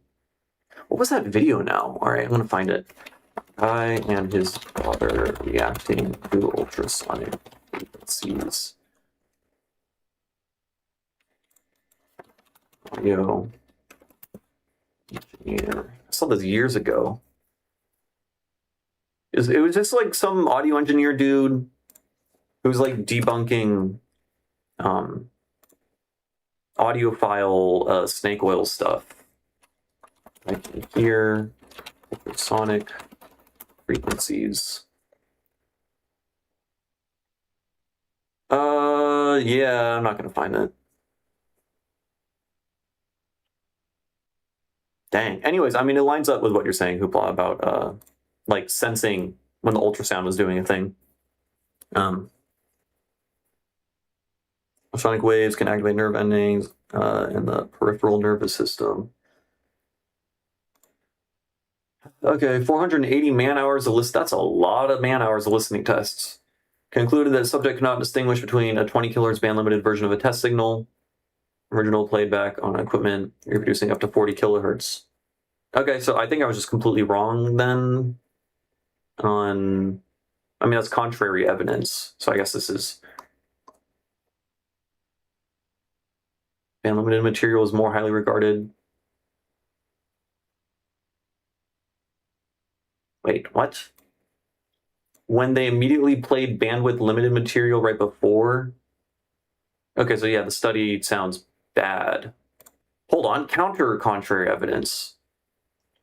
Criticism of the study has been directed primarily at the conclusions regarding listeners' preferences and the test material. Well, what was the test material? Were they just like playing jazz music and half the people didn't like jazz or something? Like, what the fuck does that mean? System nonlinearities are known to reproduce lower frequency intermodulation products. And that also, I believe, can happen with your own ears because your own ears are transducers. So intermodulation, like I suppose, okay, one of the theories for ultrasonic content being detected in conjunction with other frequencies is ultrasonic frequencies will intermodulate with your eardrum and cochlea, the whole nonlinear system that is your auditory nervous system. Intermodulation can occur and that can end up creating lower frequencies that you can hear. Our bodies sense frequencies that go beyond our eardrums can hear. Sensitive inner beings, our hearts, not the physically. Well, I don't think the heart's not going to be sensing any ultrasonic frequencies because that shit's real tiny. And the mechanisms for which we do it are largely unknown. But there are more sensory. We're sensing stuff with more things than just our ears. But also the question of like, to what extent are we sensing it? How much does it affect your perception of things? And then how much would it affect perception of music? I think matters. Further investigation of observed physiological response appears to show that the ear alone does not produce extra brain waves, but when the body is exposed to high frequency sound, it produces some brain stimulus. And then that verification needed. But there is a citation. And that adds up with we have like resonant ultrasonic cells, or cells that resonate to ultrasonic frequencies throughout our body. Anyways, okay, I'm gonna get back to this thing. I think the song is bad. I don't know. I used to really like this drop, and now I kind of just don't. I mean, I've changed up the sound of it so much, but.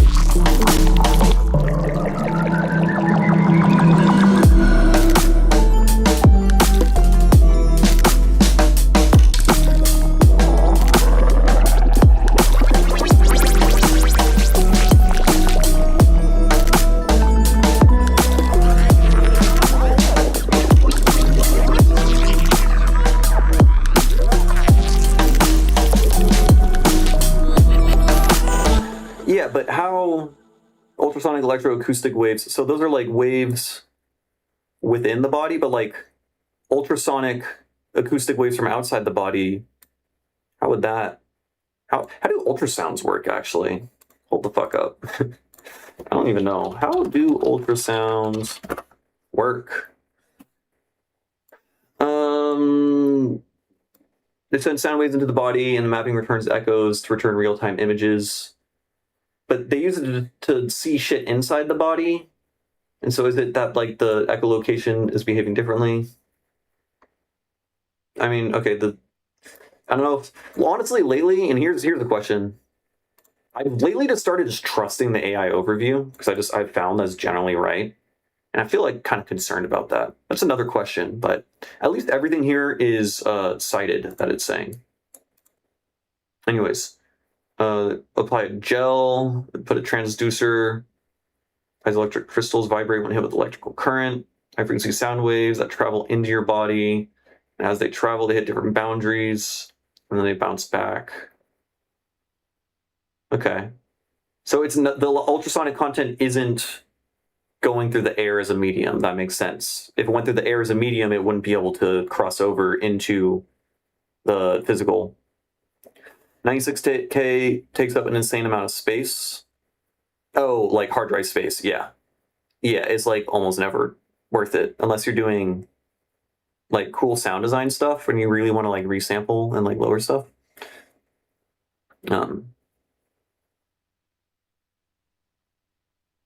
Anyways, like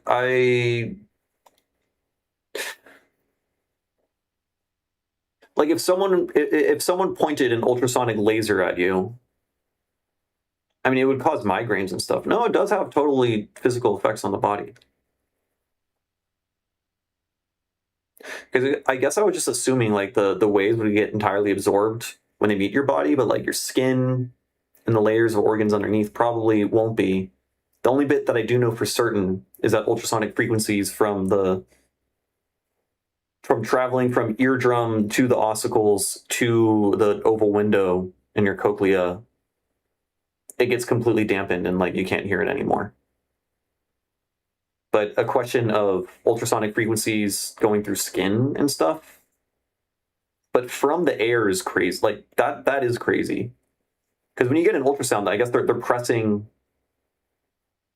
at least in the case of when they're detecting pregnancy, they're like pressing the transducer against your body, so it's like vibrating your skin directly.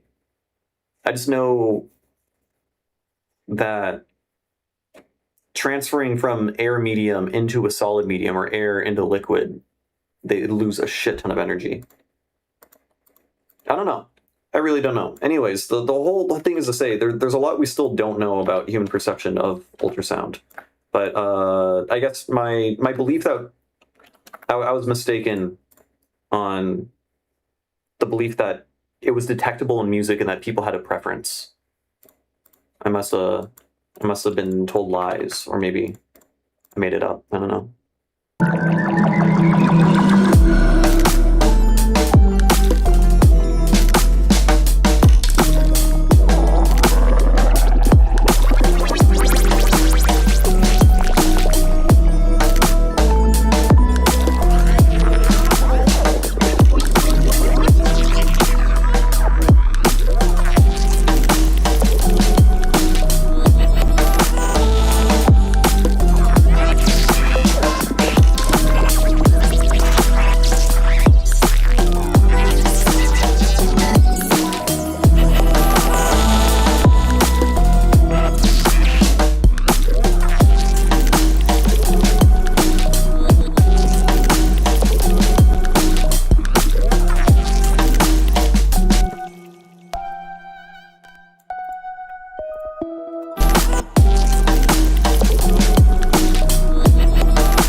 is bad, I'm just not going to put it on the album.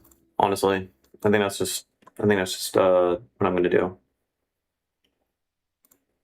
It just isn't as enjoyable as frankly everything else on the album. Bummer. Okay, so what do we? All right. Let's just say I'm going to commit to it and cut that out. Let's see what the album looks like now.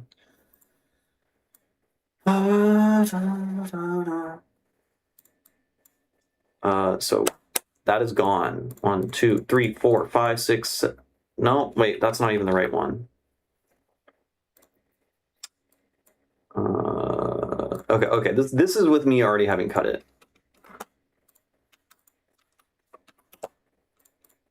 1, 2, 3, 4, 5, 6, 7, 8, 9, 10. 10 songs. This one's like 2.5 minutes. This one's like 5. So it's like 7. This one's also like 4.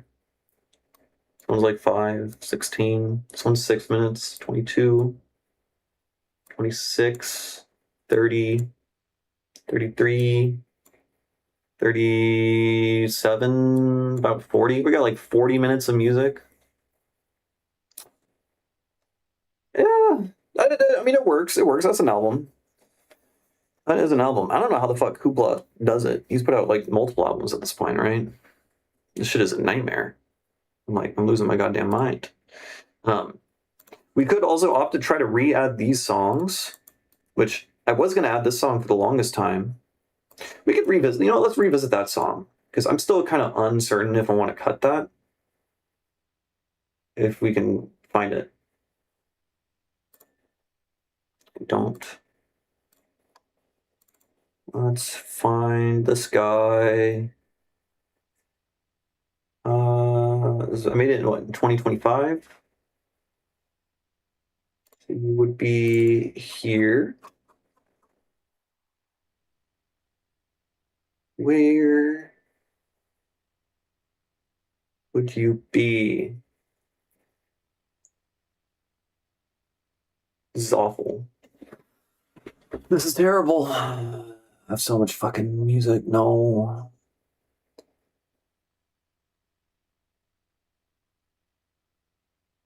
It's just called, can I just type in trap beat? Yes. Found it. Excellent. Maybe for a different album. I think it's just not good, frankly. I think it's just not. It doesn't make me feel anything particularly special. It's just like sound design porn and spooky chords and stuff. Yeah, it suck. It suck. There's a few songs I've cut now. I mean, I could still possibly reintroduce this one. I felt like this one's kind of a meme though, relative to everything else. Because this one's like a weird song in 3/4. Let's see. Playlists. Here, this is one song I cut.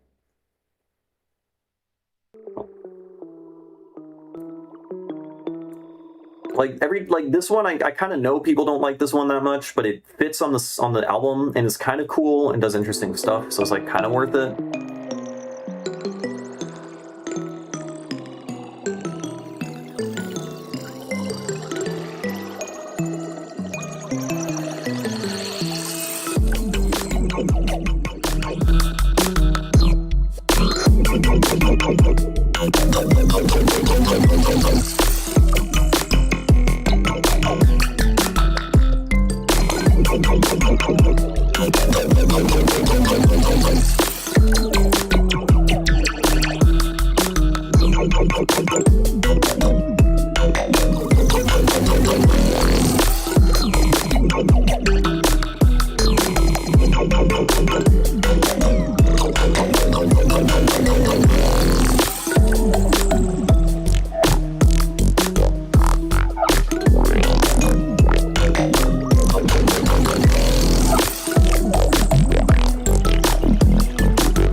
good. I should just include it. I know it's pretty out there and relative to everything else on that. Like everything else in the album is like really fucking chill and down tempo and pleasant to listen to. And like that one, I know some people are just gonna skip it, you know, but that's fine. Like sometimes you got to have a difficult song on the album or one that like kind of stands out. It's just like it's just a very big departure from everything else. While it still sounds like aquatic and underwater, along with everything else, I don't know. Setting a deadline and just committing is also helpful because these tracks are really good and there will always be stuff to tweak. Yeah, I really just got to set a deadline and just do it. The majority of the album is like releasable. I have like one or two songs that is currently unreleasable in terms of what needs to be done, but like I could release all of these songs. No, all of these songs. This one needs some work, and this song, and yeah, I could release like 9 of the like 12 songs on this list, 3 of which I'm still planning on cutting, and I wouldn't like want to hang myself, so I should just do it. But every time I work on the songs, like I make them better, so it's like, why would I stop? You know, it's awful.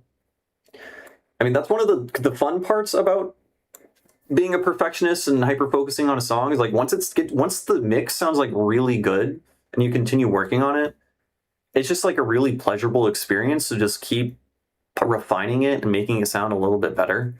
Now, some of the songs still are nightmares. Like this one kind of is a nightmare.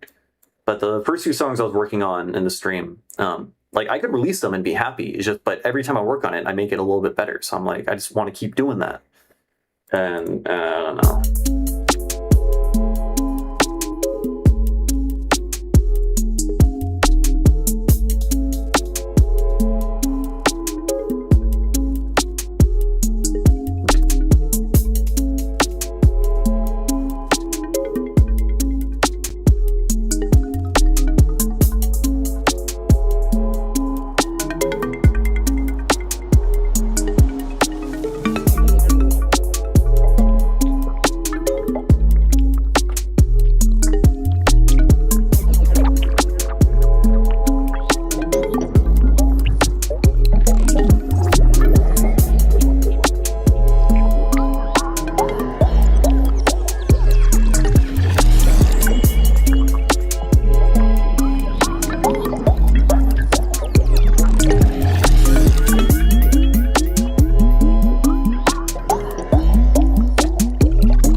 I would say Tipper and like his whole music scene.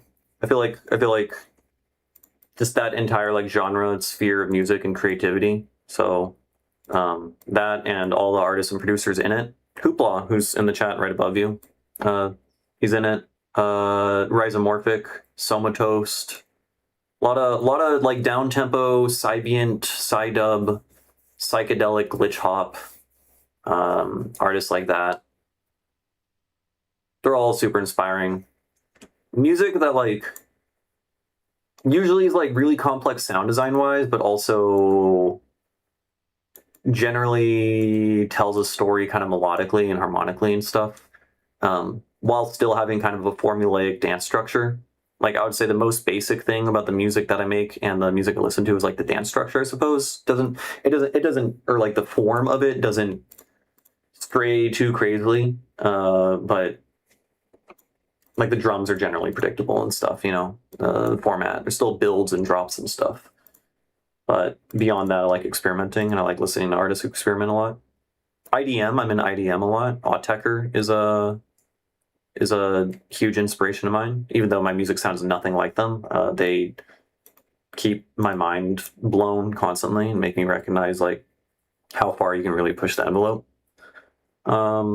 I'm into microtonal music and microtonal musicians, so Sevish is a big inspiration of mine, and he's shown me that like how powerful tuning can be as a premise. This song is microtonal. This song's in 20-tone equal temperament, so that's an example of like another area I want to try to like push the boundaries of music a little bit, you know? It's like, okay, let's make sound design cool. Well, tuning is also part of sound design, right? Chords are sounds, so let's find out what other chords there are, what kind of feelings they induce on people.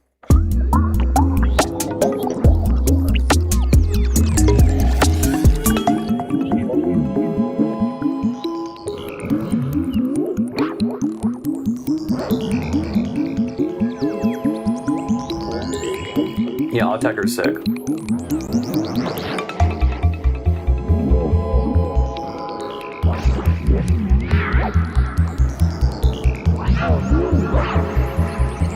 Can we make this guy, I want this guy to be thick. I want him to be fat. Saturator. What's up, Clark? Howdy. We're just obsessing over things on the album, and I think I'm gonna read. I cut songs from the album because I was like, this is a fucking nightmare to work on, and they don't sound good. And now I'm changing my mind on some of them. So it's good news and bad news. Good news because I don't know, it's music that I decided is good again. It's bad news because then I have to finish them.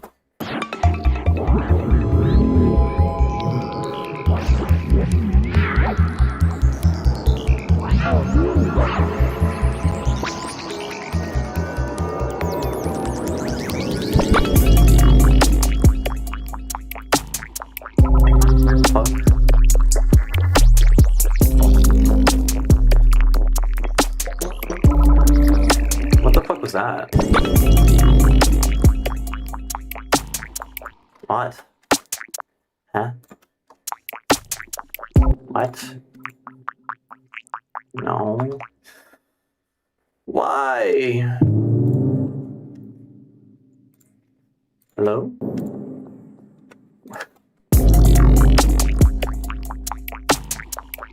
I'm gonna freak out, man. Oh.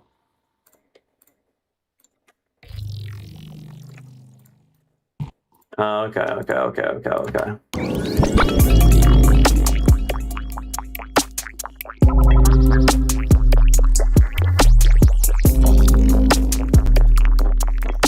Ooh, just let some of the low end in on that sound with the EQ, the big fat boy. Yeah, I got you. Yeah, I am listening on headphones right now, so I am missing some intricacies that could be done with the sub bass. Where did I just do that to? I'm lost. Where the fuck?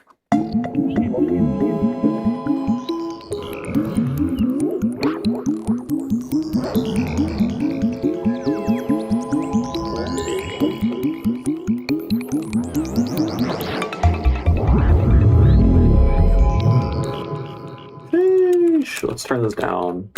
Turn on the output a little bit, and then we'll do that.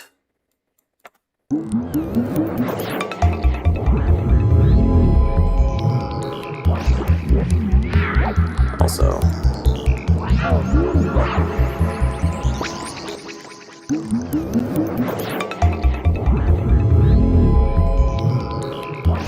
it's probably I can hear it. It's kind of clipping a little bit.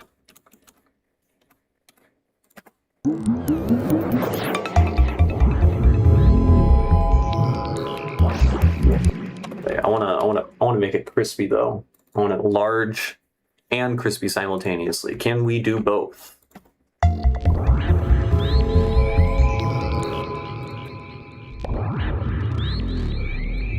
Okay, that was weak. How do we do that? How do we do the thing that I want to do? Just roar. Roar's too good, dude. It is too good.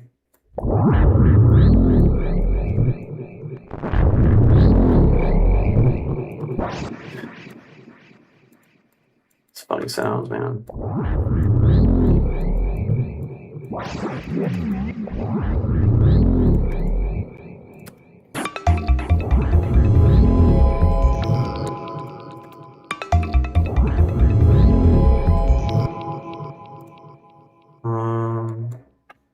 make this 4.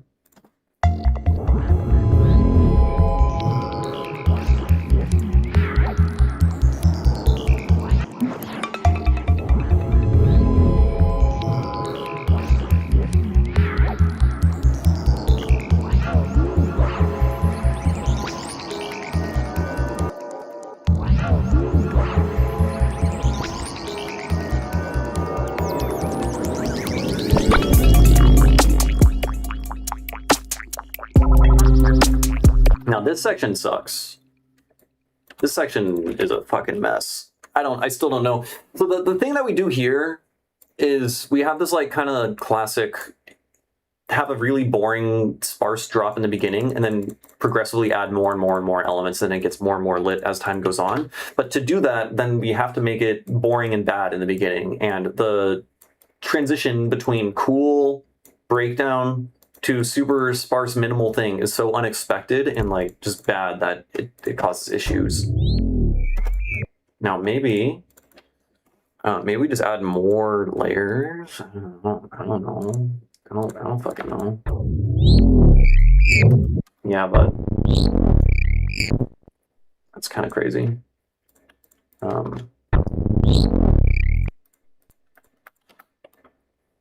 If we take you and we hit him with one of these,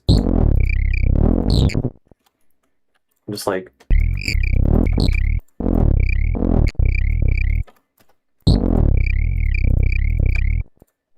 I don't know, man.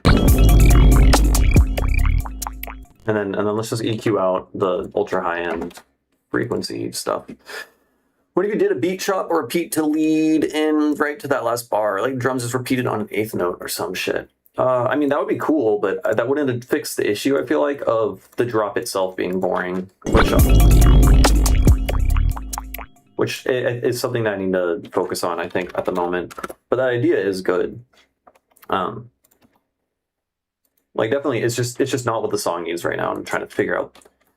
Because, like, that is something I tend to constantly do, which is improve the things that are already good instead of fixing the thing that makes the entire song bad, you know?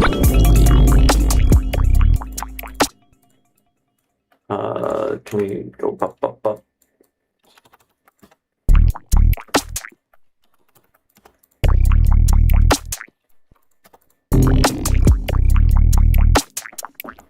Some fucking weird like that. I don't know. I don't know why I'm getting. Let's go noise injection. This is stupid. And then shifter.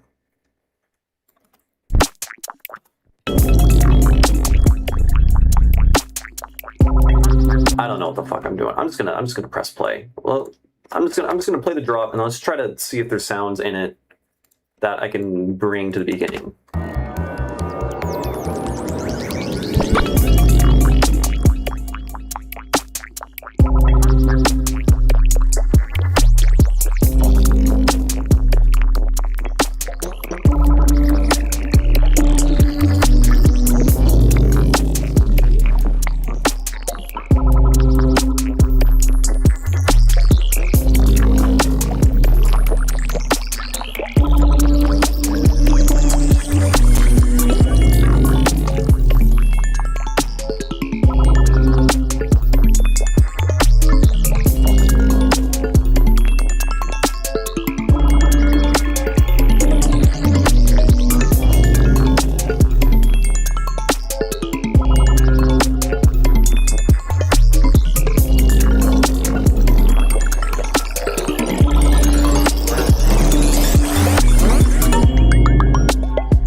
So yeah, you guys see the issue with the song. It's all lit except for just the drop itself, just the moment of like release or whatever. It's just very weird. I mean, I don't mind it being less lit than the rest of it because that's the point. It builds an intensity and we keep adding more stuff and it ends up turning into a game of like, look what I can do now. Look what I can do now. Ooh, you know? You got a 3-minute Applebee's ad on what? On my Twitch? I don't even know, honestly, I've never even like put any effort into learning how the ads work. Honestly. Oh, don't want to hear myself. That's gross. Yeah, I don't know. I'll look into that. Yeah, I guess I'm a Twitch person now. I got 2 subs. Oh my god. I got 2 subscribers on Twitch. I'm a streamer. Incredible. Yeah, I'll figure out how Twitch works, I guess, because now maybe that's like a new thing because I can get subscribers now. They're like, let's give people crazy fucking ads so that they give money so that they subscribe. I don't know. Maybe I can turn that off.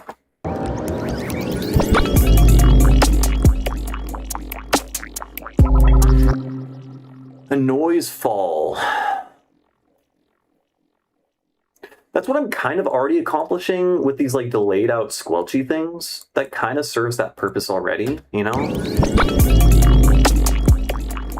Yeah, Twitch chat is super fast. One of the okay, pro tip about YouTube, I can't believe they still haven't fixed this, is let's say you're watching your favorite streamer, and wow, this is shit. This is dog water. If you're at the very front of the whole thing, you can set the playback speed to ×2, and it's actually gonna speed up ahead like an extra like 20 seconds. Like basically YouTube is behind like 20 seconds. It's the timestamp at which you are watching is like 20 seconds behind what it actually can show you. It just now caught up. So notice that it's the timestamp. Just notice that the length of time at which I had it set to ×2 and it was just going along, that was all the amount of time that it was behind when you think. So if you're watching a live stream and you want to get more up to date, you can go like an extra 20 seconds ahead. Now Twitch is still faster than that even when you do that thing, but not by too much. So, I don't know. Maybe there's an add-on. Maybe there's a Google, like a Chrome extension. Extension for YouTube streams being actually up to date. I am in the future right now.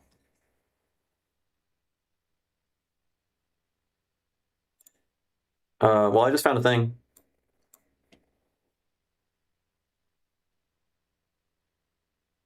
Cool. Fuck it, I'm adding it. Why not? Why not? It's got 4.6 stars. It detects when there's a delay and then speeds it up for you. That's cool. I hope it's not like annoying if you're trying to like go back in time and watch a certain timestamp or whatever, but yeah, here I'll just I've not used this or explored this whatsoever, so if you get fucking malware then it's not my fault. But where's the chat? Anyways.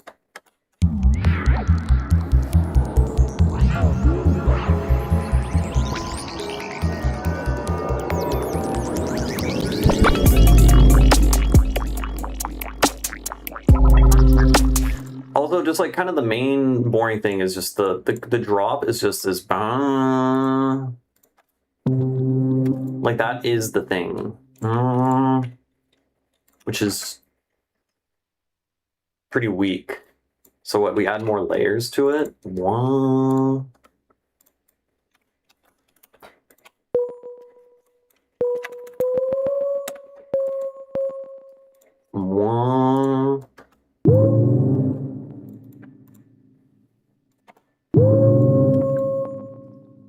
Amazing.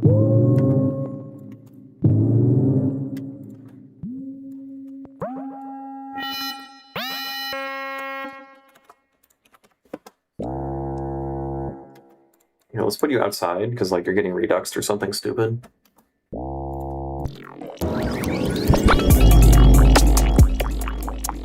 Okay, and then let's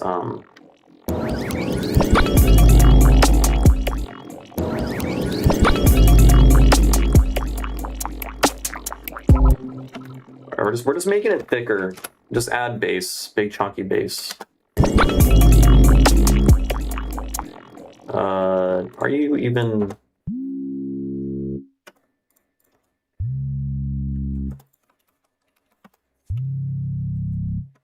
Okay.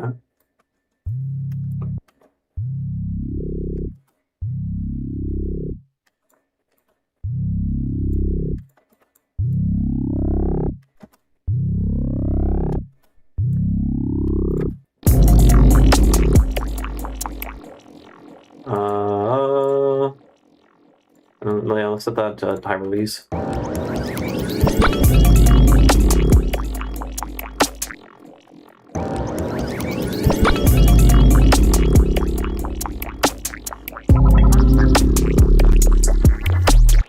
Okay, hold on.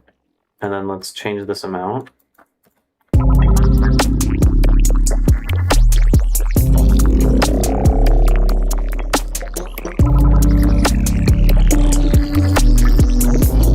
I think I found a potential candidate solution, folks.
Let's give him one of these.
Okay, let's look at this guy.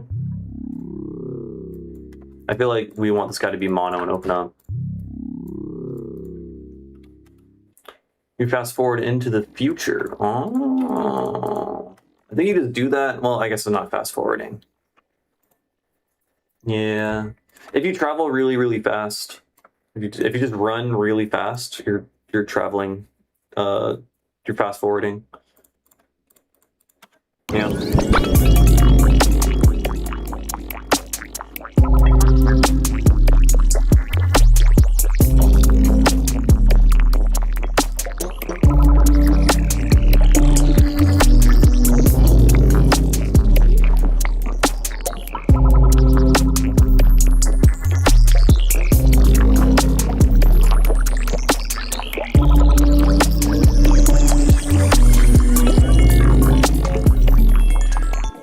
Hold on, I think.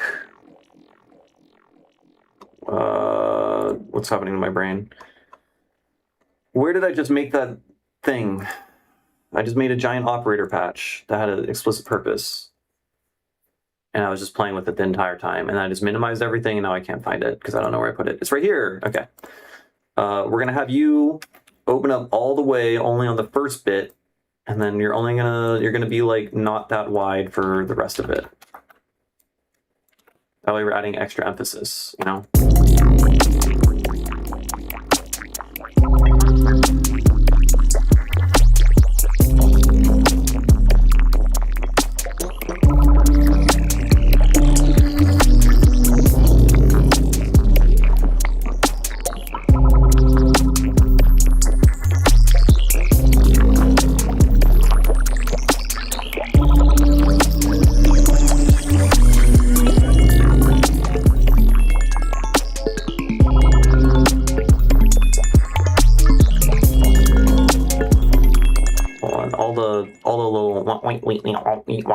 Those kind of dudes, these guys. That wasn't it. Where's the kind of guys? You know what I'm talking about. Yeah. They're gonna shut up just at the very end. Give a little bit of tension.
Where is... Yeah, you're kind of spicy.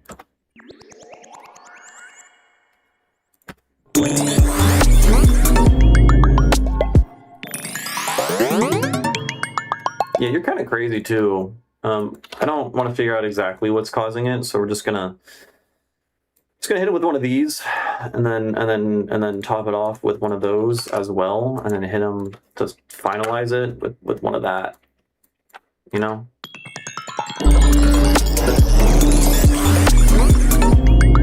That didn't really do what I want. We also gotta... It's really 2 kilohertz shit, so we gotta do that.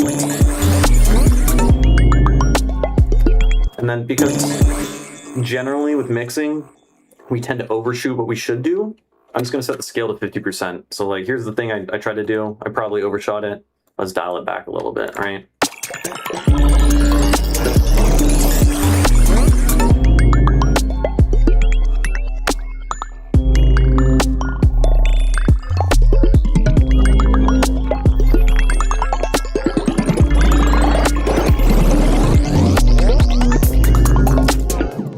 Kick drum sounds weird there.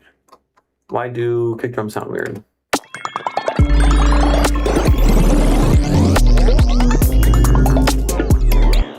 Kick drum, you sound weird. You do sound weird. It's a sidechain thing.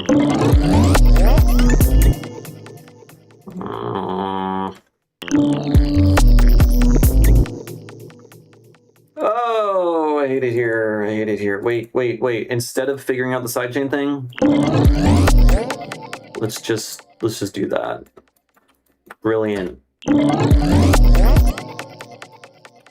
Low key, I think the best way to sidechain really is just to draw automation curves. Just a utility. Make it all manual.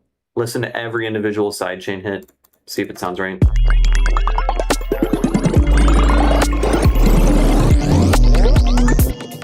Sounds so bad.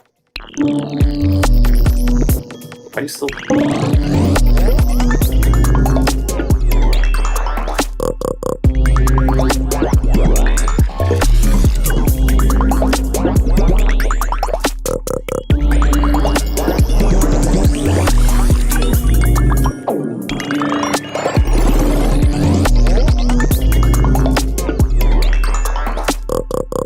I'm totally overthinking it. What if we get rid of the kick drum?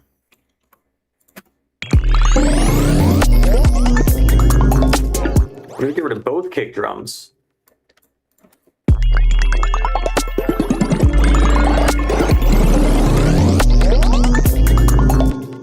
No, we want the kick drums.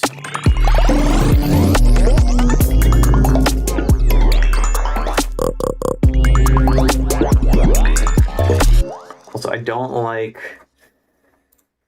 the delay here.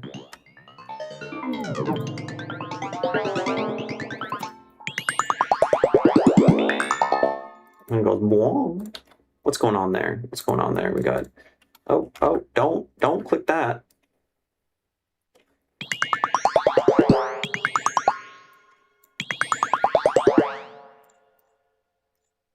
Like, you're like, yeah, do some light adjustments right after I was like, nah, I'm gonna give up on that. I probably should. I guess it is just coming from me changing that. Whoa, hold on. That's kind of cool.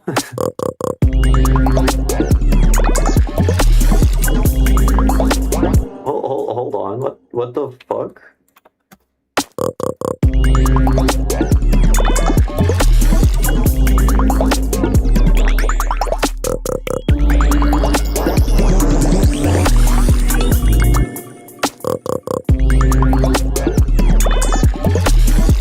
What the freaking...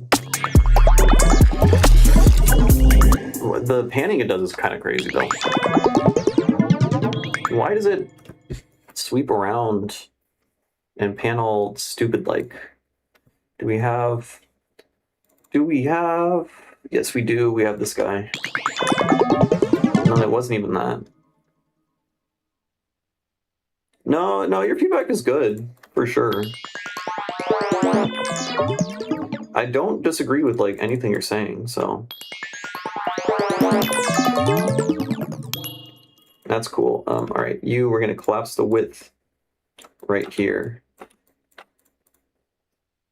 Yeah, people are free to give feedback and suggestions and stuff. Like, if they're annoying about it, I usually let them know. Usually people are not very annoying about it. Now, it was happening from, I had a auto filter with the phase up on this element here. And so with it... So it's just going kind of crazy. So I'm just adjusting the width over later in the chain with the utility.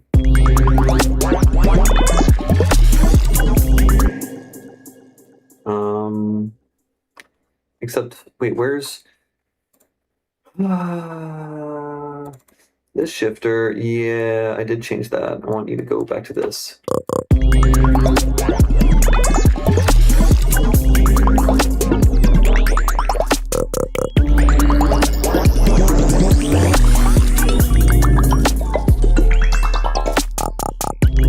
Alright, where's the oi? This guy here. It probably is not going to work, but I'm curious now about high feedback shifter delay on this dude. What was I doing? Millisecond amount.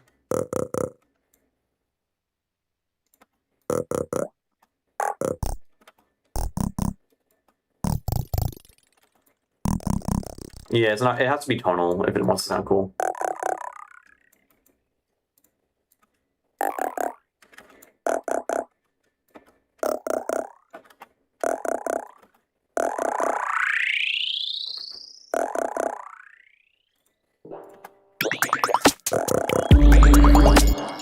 Kind of cool.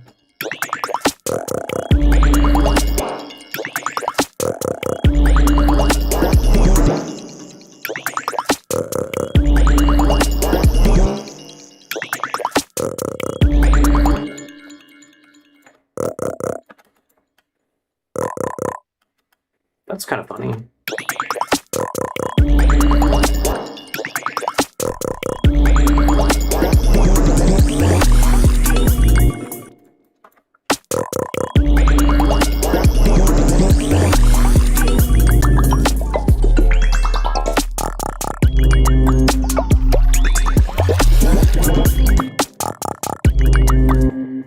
I kind of like that. It's doing kind of the snare trick where like you can do this when you're synthesizing snares if you want. You know, if you want like you can have like a second transient. It goes boom, boom, you know, by using a shifter, and they delay it by a little bit. So it goes like even shorter, right? Like you often hear snares that kind of sound like that, though imagine, pretend it was a little bit more tonal. So we can make it more tonal by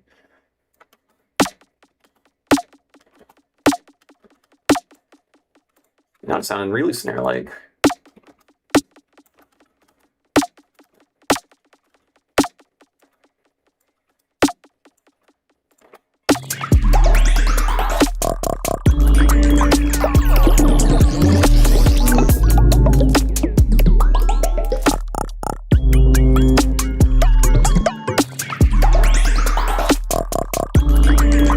Maybe off there.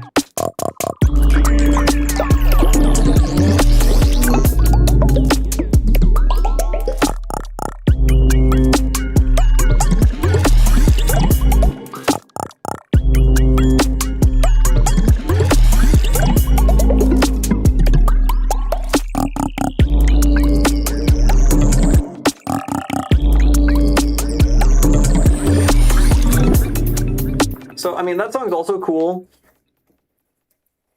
I mean, it would fit on the album. It just, again, it's like a little bit less emotional. Has less of like really a digestible, human communicable story, I feel like. And is like just kind of crazy, wonky, spooky sound design porn, but not too much so. It's pretty good. It could fit. So let us say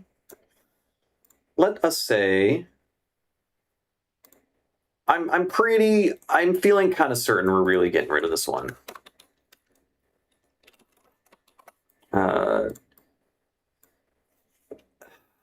Let's say we do keep this one, and then we do keep this one. This song's like 3.5, 4 minutes, almost, yeah, it's 4 minutes. So we were at 40 minutes before, just about. So this would be 44. This was like 3, so like 47 minutes. Yeah, that would make it a pretty solid album length. And then I would be pretty happy with the length of everything. So that's good.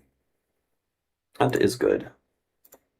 Okay, that's enough working on this one. What can we do? What can we do?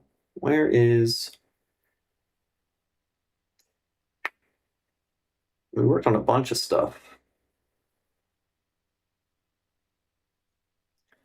Needs way more plugins. It's not using nearly enough CPU. You're totally right. We're not even near 100%. I don't know what the fuck I'm thinking. Honestly, like almost all the music on the album isn't even close to done. With the exception of that one song where we're hitting like 130% CPU for the entire last drop. I need to up the CPU game on everything. I don't know what to do. I don't know what to work on. We can revisit Let's revisit this one. It's been a couple hours and reset my perception. If you plan to copyright your album, it's good to make it 10 tracks or less. What? Why would that be a thing? It's odd.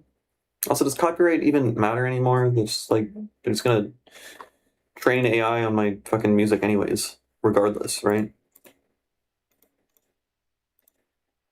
I don't really know.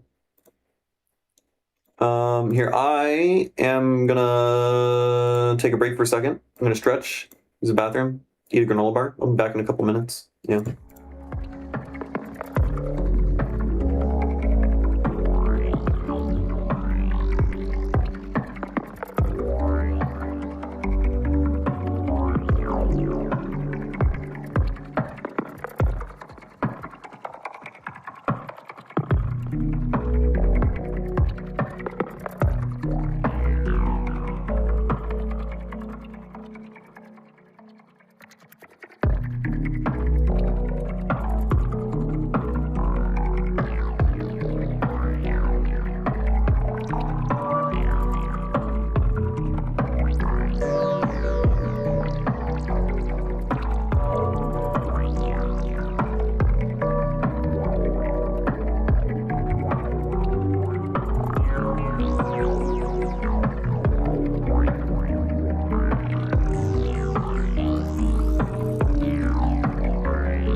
I am back. I grabbed a chocolate bar. I ate a couple crackers. It's all you need to produce music. All you need. Hold on. We gotta go from here.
That's a good sound, man. Oh, this. I think I gotta get rid of that.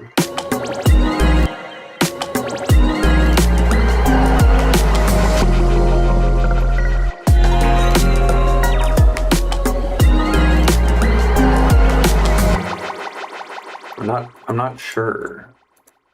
It is like kind of obnoxious sounding or just random, but like it's kind of taken away a little bit from the little ending melody.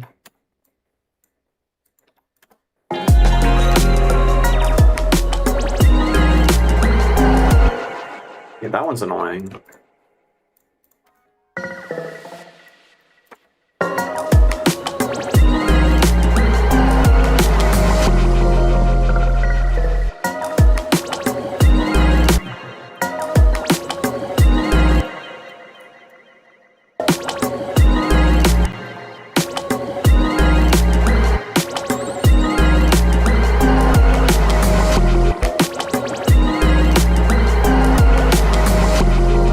Getting rid of it, I think.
there's like a...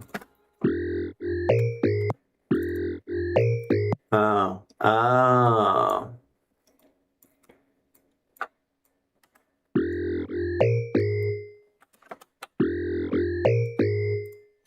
Interesting.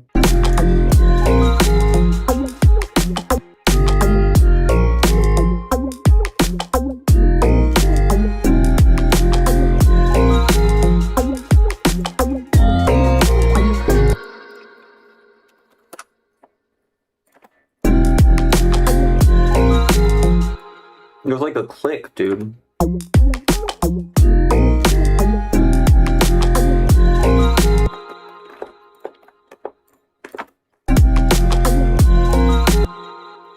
Yeah, it's not from that.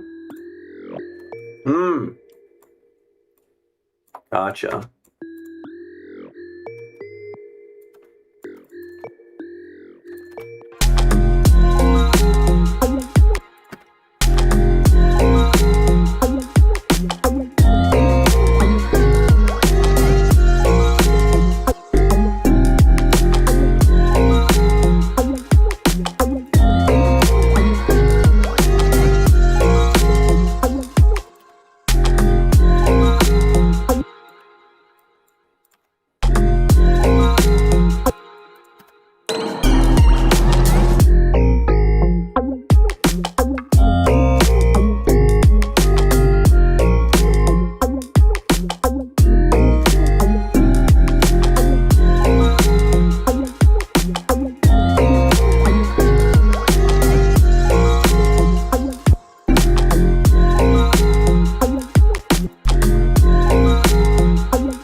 What is clicking, dude?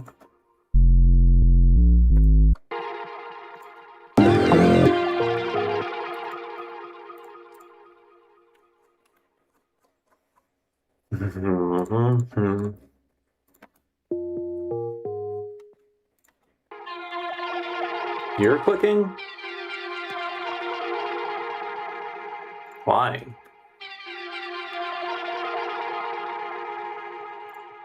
That's annoying. You just do that and not do that. Okay.